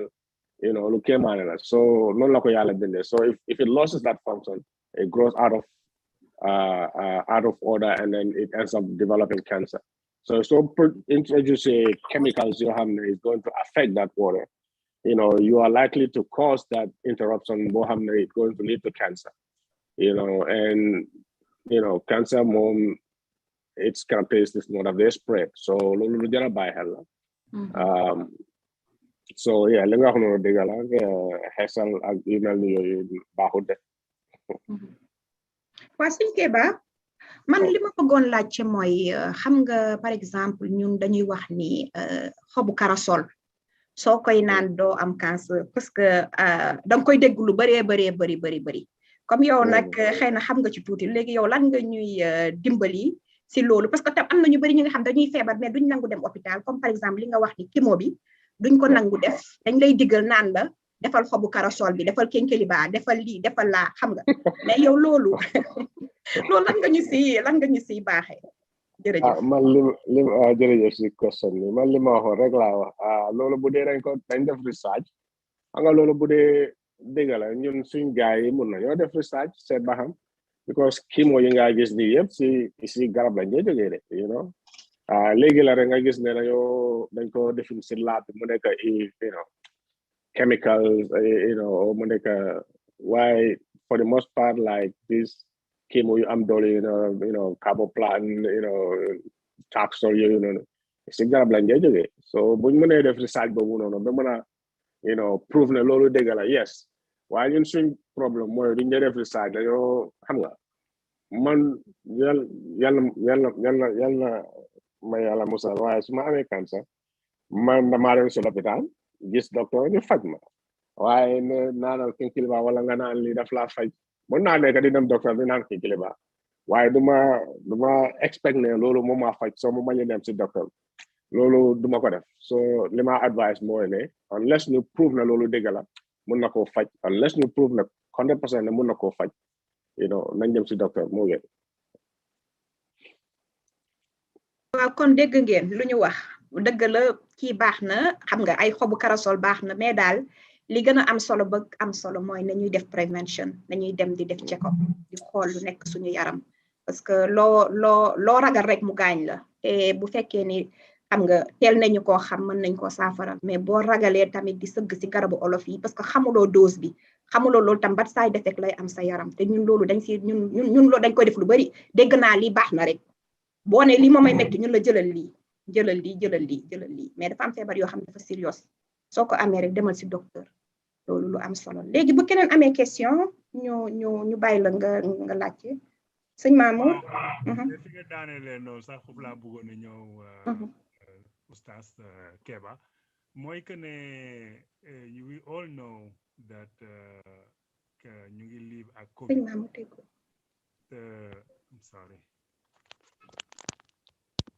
We're living with COVID mu ngi suñu biir. The National Cancer Institute bi xam nañ ne ñoom d'accord nañ ne COVID moom day changer constamment,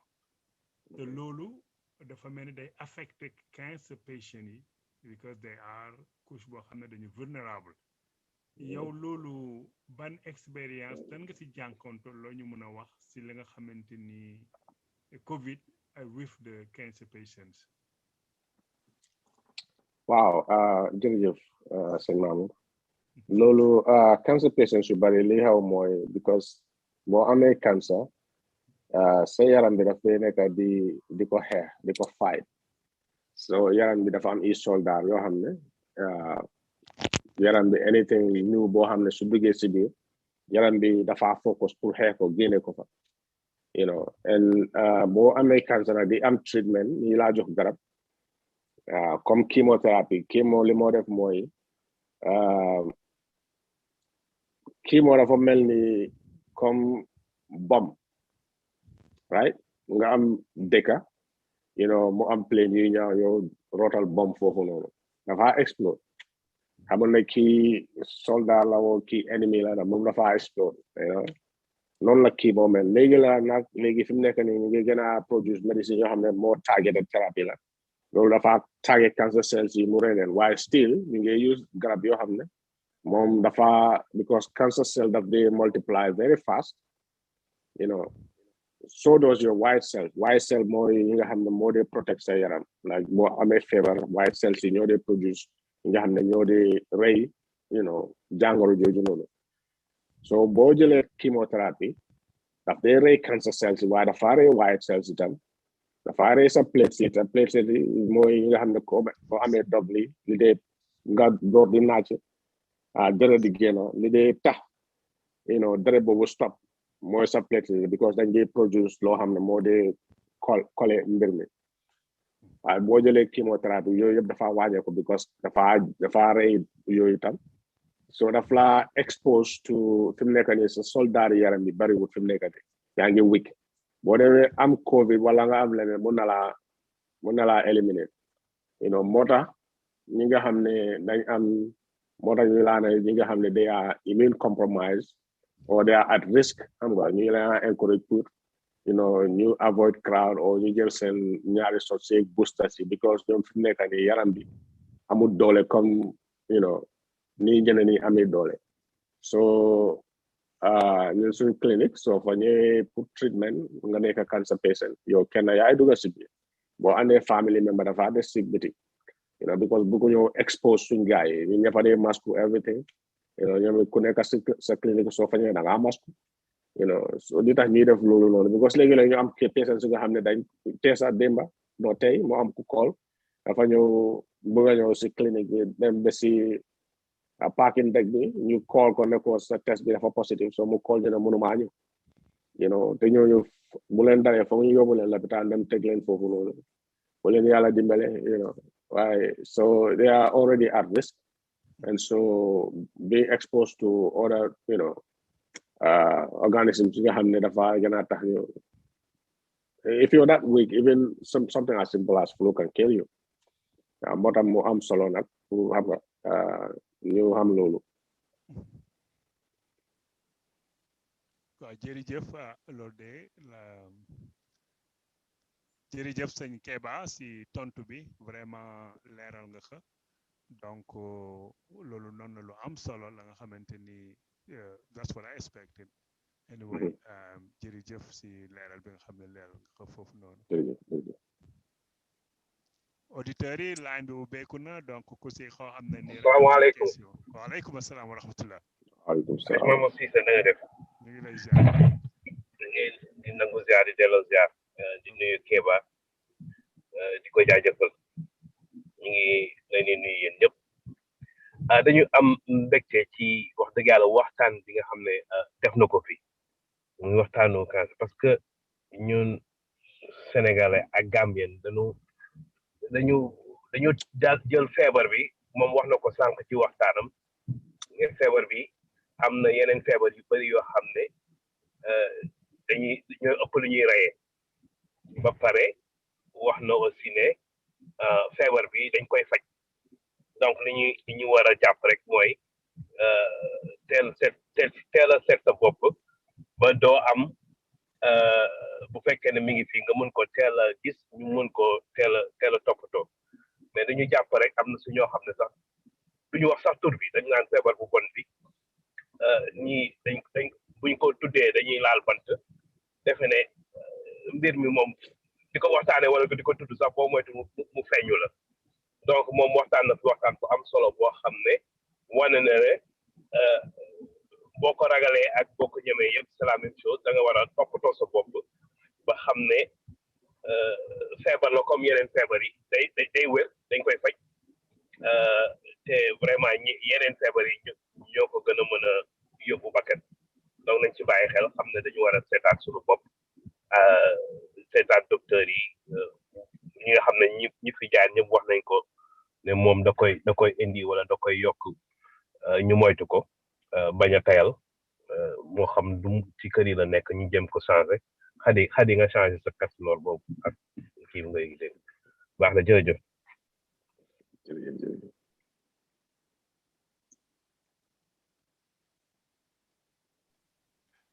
waaw soxna Khady dégg nga loolu de dégguñu la de dégg nga Pape. soxna Khady da nga mute. dégguñu la. ma ne dégg naa Pape merci beaucoup wax nga dëgg maa bu xanaa kon ñu jàllale programme rek en attendant gars yi amaat ay question du noonu jeewoo waaw go ahead soxna Khady kon ñu voilà dellusiwaat donc programme bi tuuti. voilà donc si semaine bi suñu sëriñ dina jàngale ñetti yoon donc classe bu si njëkk mooy classe su dimanche bi classe boobu mu ngi commencé 1h ba 3h si ngoon heure New York classe boobu nag sëriñ baa ngi koy jàngale en wolof donc Tuesday ñu am si avance classe bi gën a avancé classe boobu nga xam ne ñi fa nekk yàgg nañoo jàng ak sëriñ bi ñooñu sax fi mu ne nii vraiment ñoo jàppale sëriñ bi si daara ji classe boobu nag mu ngi am Tuesday si guddi 8h ba 10h New York time beneen classe bi mooy classe su Saturday bi classe boobu sëriñ baa ngi si jàngal suñu njaboot yi nga xam ne fii la ñu juddoo di ko jàngale en anglais classe boobu mu ngi commencé 1h ba 2h30 si ngoon ku bëgg a bokk si classe yi da ngay jokkoo ak soxna Ndeye Amy Sarr numéro téléphone am di 401 261 2701 wala nga jokkoo ak Adja Maam Adama Gueye numéro téléphone am di 401 688 5617 wala nga jokkoo ak soxna Jeewo Ba mi wala nga jokkoo ak Adja Ndorin Gueye wala Serigne Cheikh Diall Pape Ndiaye Gueye wala képp ku nekk si daara ji rek boo jokkoo ak moom dina la laawi biir wax la di ngay def ba bokk si classe yooyu bu fekkee ni tamit yaa ngi résider au niveau de l'Europe foofu da ngay jokkoo ak soxna Rokhaya Cissé numéro téléphone am di 33 766 554 741 bu loolu weesoo tamit mercredi yi dinañuy daje di waxtaan xadara yi nañuy daje di waxtaan di saytu naka la ñuy tëddalee programme Itfa ak projet yi foofu tamit ñu ngi si woo bépp membre Itfa ñu ñëw jàpp si liggéey bi parce que liggéey bi vraiment yaatu na te gis na tout le temps rek les mêmes personnes di ko doxal ñu ngi tàllal suñu loxo fu waaye mën a nekk rek comme lu mel ni tey jii sëñ Kebba mi tamit xam nga si xadara bi la bokk tey mu ngi ñëw waxtaanal ñu te dañuy soxla lu mel noonu si rajo bi parce que communauté bee ñu ñor donc ku nga xam ne docteur nga lawyer nga wala yaa ngi si business foo munti nekk rek soo ñu contacter dinañ la woo nga ñëw tamit indi sa xam-xam share ko ak communauté bi bu loolu weesoo tamit comme nuñ koy waxee rek li xew tey jeudi chaque jeudi dinañu daje de 9h à 11h indil benn topic communauté bi lu mel ni tey ji problème cancer wala ñu indi problème real estate wala ñu indi problème transport naka la ñuy def naka ngay ubbee business naka ngay def pour jënd kër donc fànn économie bu nekk rek am nañu ay doomi Sénégal bi ñi fi nekk ñi nga xam ne seen xam-xam màcc na si domaine yooyu dañu ñëw fii di share ak ñun wax ñu lan mooy naka la ñuy def ba yombal suñu dund fii si réew Amérique ajjuma nag tamit même chose 9h ba 11h ñu am suñu daarul Habib foofu dañuy def suñu xadara online boobu suñu sëriñ dañuy suñu wasila dañuy boole ak ay ñi nga xam ne seen xam-xam màcc na si tarixa bi ñu ñëw dañu yee si suñu diine ak suñu tarixa waaw bu loolu weesoo tamit am na tam yeneen programme yi bees yi nga xam ni Itfa commencé na ko muy Ibra bi muy burial fund bi nga xam ne Itfa commencé na ko foofu tamit ñu ngi woo mbokk yi pour ñu ñëw jàpp si bokk si parce que communauté bi benn la te tamit comme nu ko sëñ Mamour waxee rek àdduna kenn xamul luy xew ëllëg te nit da ngay am wéeruwaay ba tax ni bu dara ne këtt ne jonn ñu mun laa taxawu yal na yéex kenn ñaanu ko yàlla waaye dafa nekk réalité boo xam ne day dal suñu kaw tout le temps te ñu koy gis mënuñu ko weddi donc sëñ Mamour defe naa soxna Jeewo loolu doon programme yi am si semaine bi ma delloo leen kàddu gi. soxna Khady ma laaj la tuuti rek ci organisation daara ji. waaw ki nga xam ni classe daf ko amul dafa liggéeyi mënul dem ci classe yi fan la mën a dem ba mën a jot ci classe yooyu. pour mën a bàkka waaw jërëjëf soxna Jeewo li nga wax ni question bu am solo la parce que am nañu Itfa channel am nañu tam YouTube bi soo demee tamit si Islamic Tijaniya Foundation boo ko gurgulee di nga gis boo fa duggee classe yépp ngi fa commencé de A à Z abba jadda baa ngi foofu te même sax si tarixa bi su fekkee da nga bëgg a jël wérd ndax ngay préparer sa bopp lépp ngi si website bi man damay encourager ñëpp dem xool website Itfa parce que ressources yi fa nekk dafa nekk lu am solo loo xam ni boo fa duggul doo ko xam waaw mais boo fa demee di nga gis ni lépp lu nga soxla sa diine bu dee jàng alxuraan la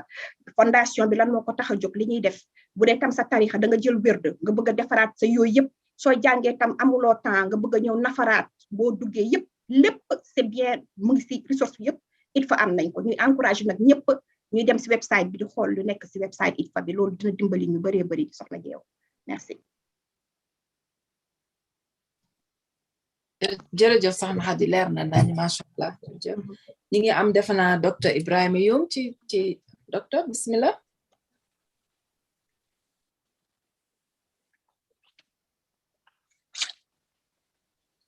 docteur Youm mi ngi fi wala waaw dafa mel ni dafa mute team bi nañ ko dimbali bu dee mën nañ ko unmute. asalaamaaleykum. waaleykum salaam maa ngi leen di nuyu di leen ziar man docteur Youm from Oklahoma. maa ngi nuyu docteur Kebba ci time bu mu jël ak explanation ni mu leere ci wàllu in medical field di wax na rek li muy def ni dafay dimbali ñi nga xamante ne amuñu jàngoro gi ñuy gën a xam jàngoro gi man gën ko understand ci ñi nga xamante ne aussi jàngoro gi dafa leen dal ñu gën ko mën a understand ndax li dimbali ki nga xamante ne aji feebar ji la mooy xam sa jàngoro daf lay help lu bari pour nga mën a gaaw a faju mbaa nga mën a wér yi ni demee nag ci wàllu explanation ci jàngoro yi mu doon cancer wala diabetes wala cardiovascular disease maa ngi encouragé waa Itfa ak seen team member bi di leen jaajëfal bu baax a baax ci initiative ñu jël lu rafet la te lu baax la aussi yàlla bu mu fi jug ñu gën di waxtaan nit ñi ci wàllu jàngoro yi ndax képp kuy dund rek li mu nekk na challenge ki yow te mën na dal ku nekk sama intervention na dara war la ko di rafetlu docteur Kebba ni mu explain daal ci wàllu jàngoro yi day gën a ak ni mu woyofee ci translation bi between English and Wolof maa ngi ko ci jaajëful baax a baax ndax épreuve bu doy waar la waaye lu mu fi wax yëpp daal vraiment maa ngi koy rafetlu bu baax a baax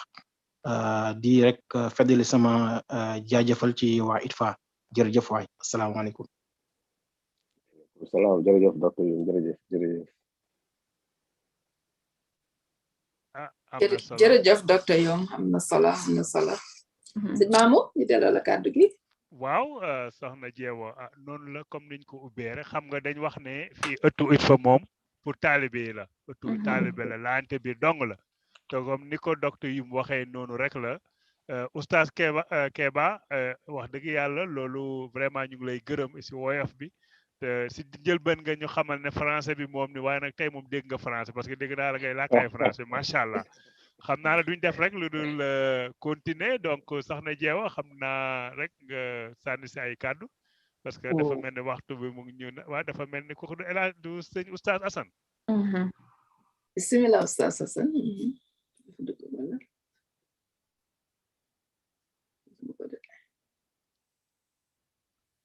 wala dafa amoon ku bëggoon xëy na dafa kii. ok waaw am naa benn question pour Kebba question bu fi ñëw ki dafa wax ni ñu dem ci breast cancer bi. moom dafa demoon di def mammogram mu find out ni dafa am benn lampe bu nekk foofu so docteur bi daal di def biopsie léegi bi mu defee biopsie bi mu find out ni que ni amul cancer mais nee na dafay souvent kiyam bi dafay metti breast bi dafay metti bëgg di ko buddi day metti bu graaw once in a while ba mais du toujours mais chaque année ça fait ay année saa yu demee def mammogram dañ naan ko sa breast bi dafa dense mais duñu find out dara mu ni ndax loolu jar na muy inquiété wala loo ko ci mën a digal daal. jërëjëf si laajte bi ndax explainal na ko docteur bi na dafa am métti mun naa am biñ defee biopsie bi mun naa am dafa am scar bi mooy métti waaw ba dañ ko biopsie ne ko amul feebar then most likely amul feebar waaye na mun naa am scar bi mooy métti waaye loolu daf leen ko war a explainal but they lolo satisfy you ko mun naa ut keneen because mun nga change provider mun naa dem si keneen just second opinion. It's always dañ ko dee recommend, if you're not pleased with what this doctor is saying or you're not convinced, you can always look for a second opinion. Keneen mun na laa seet ba xam ndax actually there is something or maybe it's just pain from the scar tissue after the biopsy loolu yëpp mën naa. Ok, jërëjëf, merci, jërëjëf. Sëñ Mamou? jërëjëf soxna Jeewo am na solo li nga laajte noonu wax dëgg yàlla xam naa comme daal ñuy fàttaliwaat mbokki auditeurs yi ñuy seetaan que ne Itfa li ñuy air nii mu ngi si YouTube channel bi mu ngi Itfa Institute képp ku fa dem di nga fa mën a seetaan donc loolu ñu ngi leen koy fàttalil di leen fàttalil tamit ñu ngi si programme bi toujours 15 with the patients and their loved one by Kebba Oustaz Kebba Mass Atlanta donc mu ngi fi xam naa képp bu fekkee ne am na ñeneen ñu am question ngeen laajte que bala ñuy def tour de table émission bi mu ngi daanaka tiré à sa fin donc ñu ngi leen di ñaax ku si am question contribution ñu ngi lay déglu. am nañu iPhone Castor 20.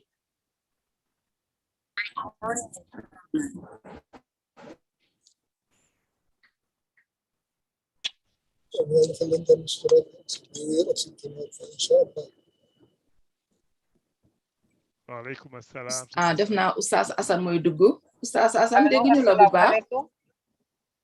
waaleykum salaam. asalaamaaleykum man la Adja Atlanta waaleykum Georgia. asalaam. Adja sëriñ jutal seen soxna mbaa jigéen di leen ñëpp waa panel bi waxtaan bi maa ngi déglu sànq ba léegi wax dëgg yàlla li ci wax yëpp am na solo ndax man mi am naa ko am koo xam ne nii doomam la jëloon jox ma ko man maa yoroon xale bi mais yàlla def na wax dëgg yàlla américaine la te génn na ci ndax bu demoon hôpital rek day yaakaar ne dootu dundati ñu jël doom bi may guardian parents bi mais wax dëgg yàlla ñu ngi ciy génn daal ñu ngi ciy génn dama ko delloowaat doom bi sax ne ko comme yaa ngi tane téel xale bi rek ñu di ko bokk fi mu dëkk soriwul ak sama kër xam naa ñiy seetlu di ñëw Atlanta ci gàmm bi sax dinañu gis may ànd ak xale bi Jacob chaque fois damay ànd ak moom te kii mujjee laajte question bi mu mujjee laajte man daf ma dal ndax dama daan am damay def mammogram chaque année damay def physical parce que liggéey bi may liggéey damay joxe sama TB test te at bi jot da nga war a dem defi physical mais ma def ko benn année nag sama wet wax dëgg doon métti lool ma am ma ci daju bi ma demee sama docteur bi xool mu gis ñu ne ma du dara mais mu commencé woon di métti nag di métti da koy def di métti mu ne ma ummi xëy na li sa jëkkër feebaroon ak stress bi moo la jàpp loolu mais mu joxoon ma nag benn exercice ma di ko def wax dëgg yàlla bi ma koy def nag moom génnee na ma ci torop moom su fekkee ne am na sama numéro su ma wooyee dinaa ko wax nu mu koy defee yomb na torop mat sax 30 minutes te chaque jour ba sangu ba koy def man bu ñaari doom mu ne xale bu góor dëgg yàlla daal génn naa ci daal jërëjëf loolu contribution bu baax la soxna mo jërëjëf waaw benn exercice daal la ma jox ma di ko def chaque jour bu may sangu mais jëlul sax 10 minutes waaye daal bu ma ko dalee di def boobu ba léegi nag wax dëgg yàgg na lool sentiratuma dara daal wax dëgg ne yàgg sentiratuma te lance boobu tamit dégg gisatuma ko sax waaw te lu may ñaax sama mbokk jullit yi da ngeen war di dem physical ndax at bu jot jigéen bu nekk ak góor war nga di dem damay dem defi physical parce que physical sooy dem dina la génnee ci lu bari lu bari dina tax doo man de bi ma commencé liggéey ci école ba léegi physical yooyu may dem ci laa xam ne ñun africaine ñu ci bari dañu sàggan wax dëgg ngeen baal bu ci waxi mais boo mënula dem sax fay demal ci health department dañ la koy defal soo demee ci health department nga wax leen ko da ngay def sa physical ñoom dañ ciy sawar sax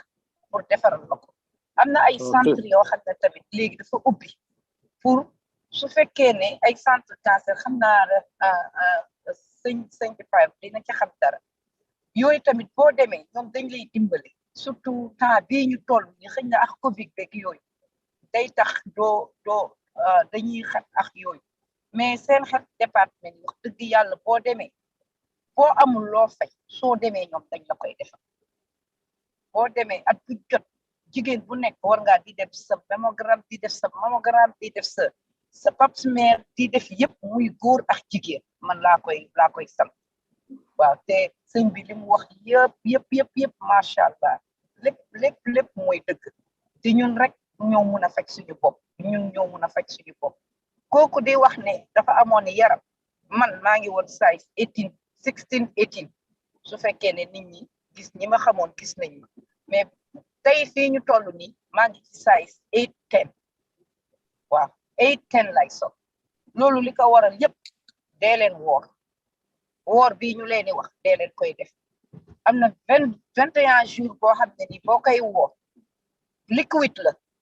liquide rek ngay def ci sa cayenne pepper sa lemon juice sa maple syrup di koy naan ak sa mint ak sa basic nga def ko sa butéelu ndox le matin nga naan kaas bu tàng xam nga si li des si bëccëg bi yëpp ngay naan ay nga di ko naan rek noonu bu la neexee mën nga ko def 3 mën nga ko def jour métti na mais boo demee 3 jours dootoo ko yëg te mën nga ko def 21 jours gis nga loolu soo ko defee toxique bu nekk ci sa yaram bi incha allah day génn waaw te man daal bu ma ko dalee di def ba léegi baax na macha allah booy woor nag lundi ak jeudi dina la dimbale ak le 13 14 15 dina leen dimbale baax na trop macha allah maa ngi leen gërëm di leen sant loolu rek laa amoon lu may wax jërëjëf. jërëjëf soxna Oumou. jërëjëf keneen ku am question Khady. jeewa baa ñuy dab de fi mu ne nii xanaa bu sëñ Assane bëggoon na wax ñu bàyyi sax sëñ Assane mu barkeelu rek après ñu delloo kàddu gi Mamour. sëñ Assane soxna Khady salaamaaleykum. waaleykum salaam. ñu ngi leen di nuyu di leen ziar di nuyu gan gi di koy ziar bu baax dañ doon kontaan rek ci waxtaan bi ak yi mu doon andi loolu rek dañ doon wane. jërëjëf waaw incha allah di rafetlu bu baax mbir yi di leen ñaanal di ñaanal sunu bopp itamit di ñaan yàlla boole ci biir jabootu sëriñ bi jërëjëf salaamaaleykum wa rahmatullah. waaleykum salaam.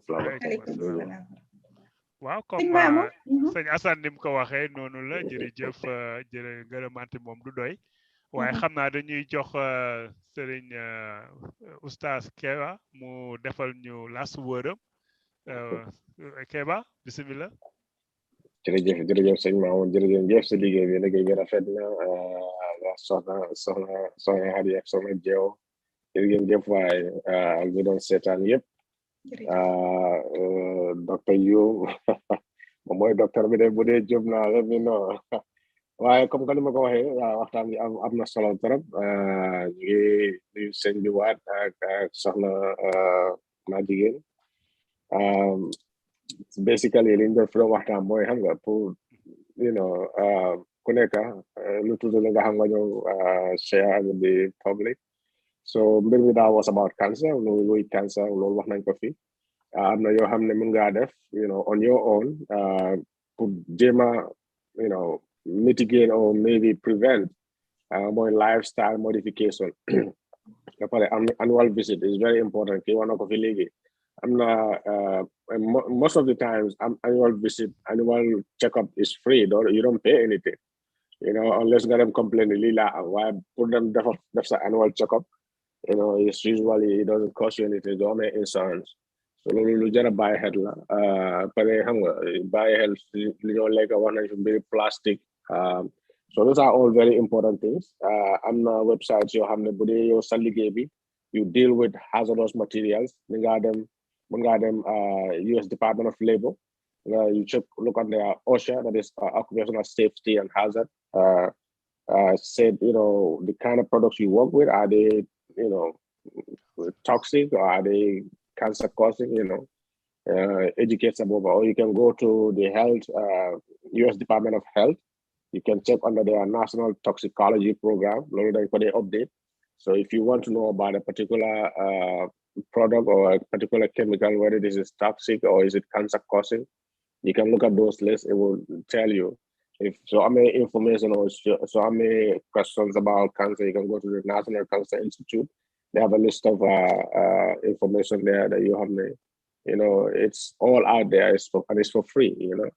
So basically, cancer is not a life sentence. It's not a death sentence. So cancer is very curable, depending on how soon they caught it. Why cancer is definitely curable. They can cure it, and the best advice would be, make sure you talk to a doctor. Make sure you do your annual visits. You buy healthy. So basically, content in this program. I hope in the future, more people will come out to share their knowledge in the different areas that they yëngatu en jërëjëf sëñ Maam jërëjëf maa ngi laa gërëm di la sant di gërëm ñëpp asalaamaaleykum wa rahmatullahi wa barakaatu. jërëjëf Kebba, merci beaucoup soxna Khady. waaw jërëjëf sëñ Mamour jërëjëf xanaa ñu delloo la kàddu gi rek nga tëj sëñ Mamour du noonu. voilà soxna Jeewo.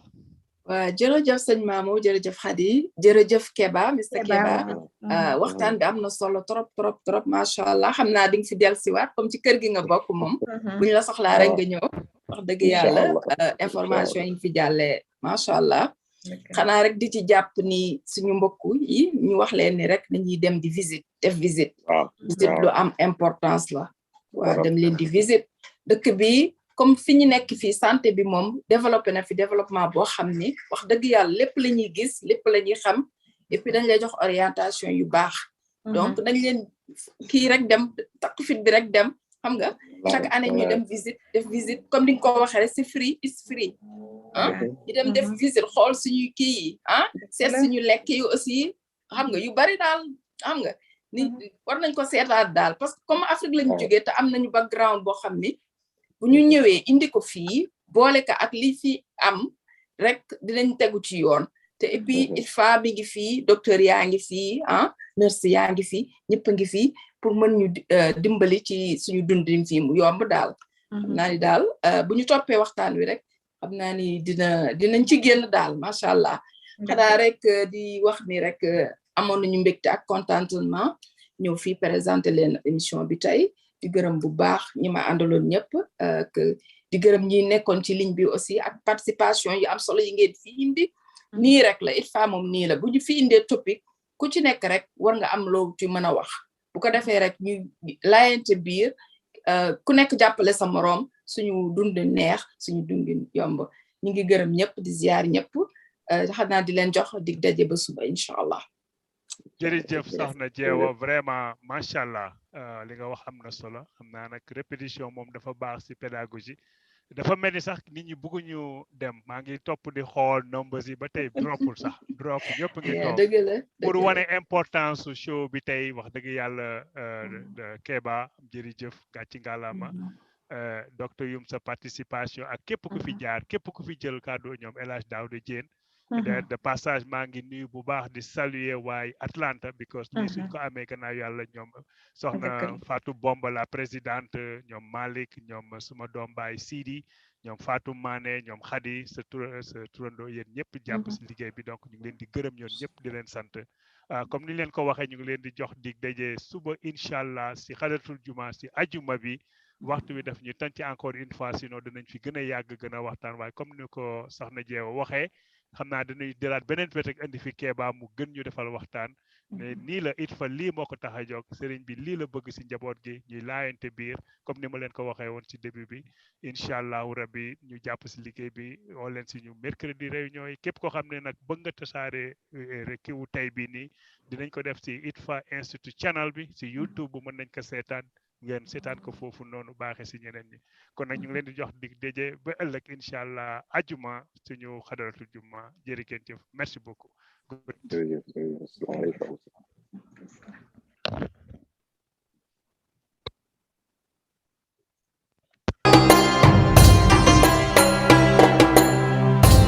jërë ngeen jëf ci ànd ak taamu bi ngeen taamu seen rajo Itfa Islamic Tijaniya Foundation of America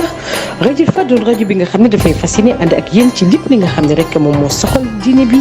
rajo Itfa yamu ci dafay wéyal ak yéen ci ay émission yees jëm ci wàllum actualité dolli ci rajo Itfa mi ngi leen dencal ay programme yu bees jëm ci lépp li nga xam ne rek moom moo soxal askanu waa Sénégal ak askanu waa Gambie yi nekk fii ci Amérique ak gox yi ko wër rajo Itfa daal rajo bu wóor tey leeral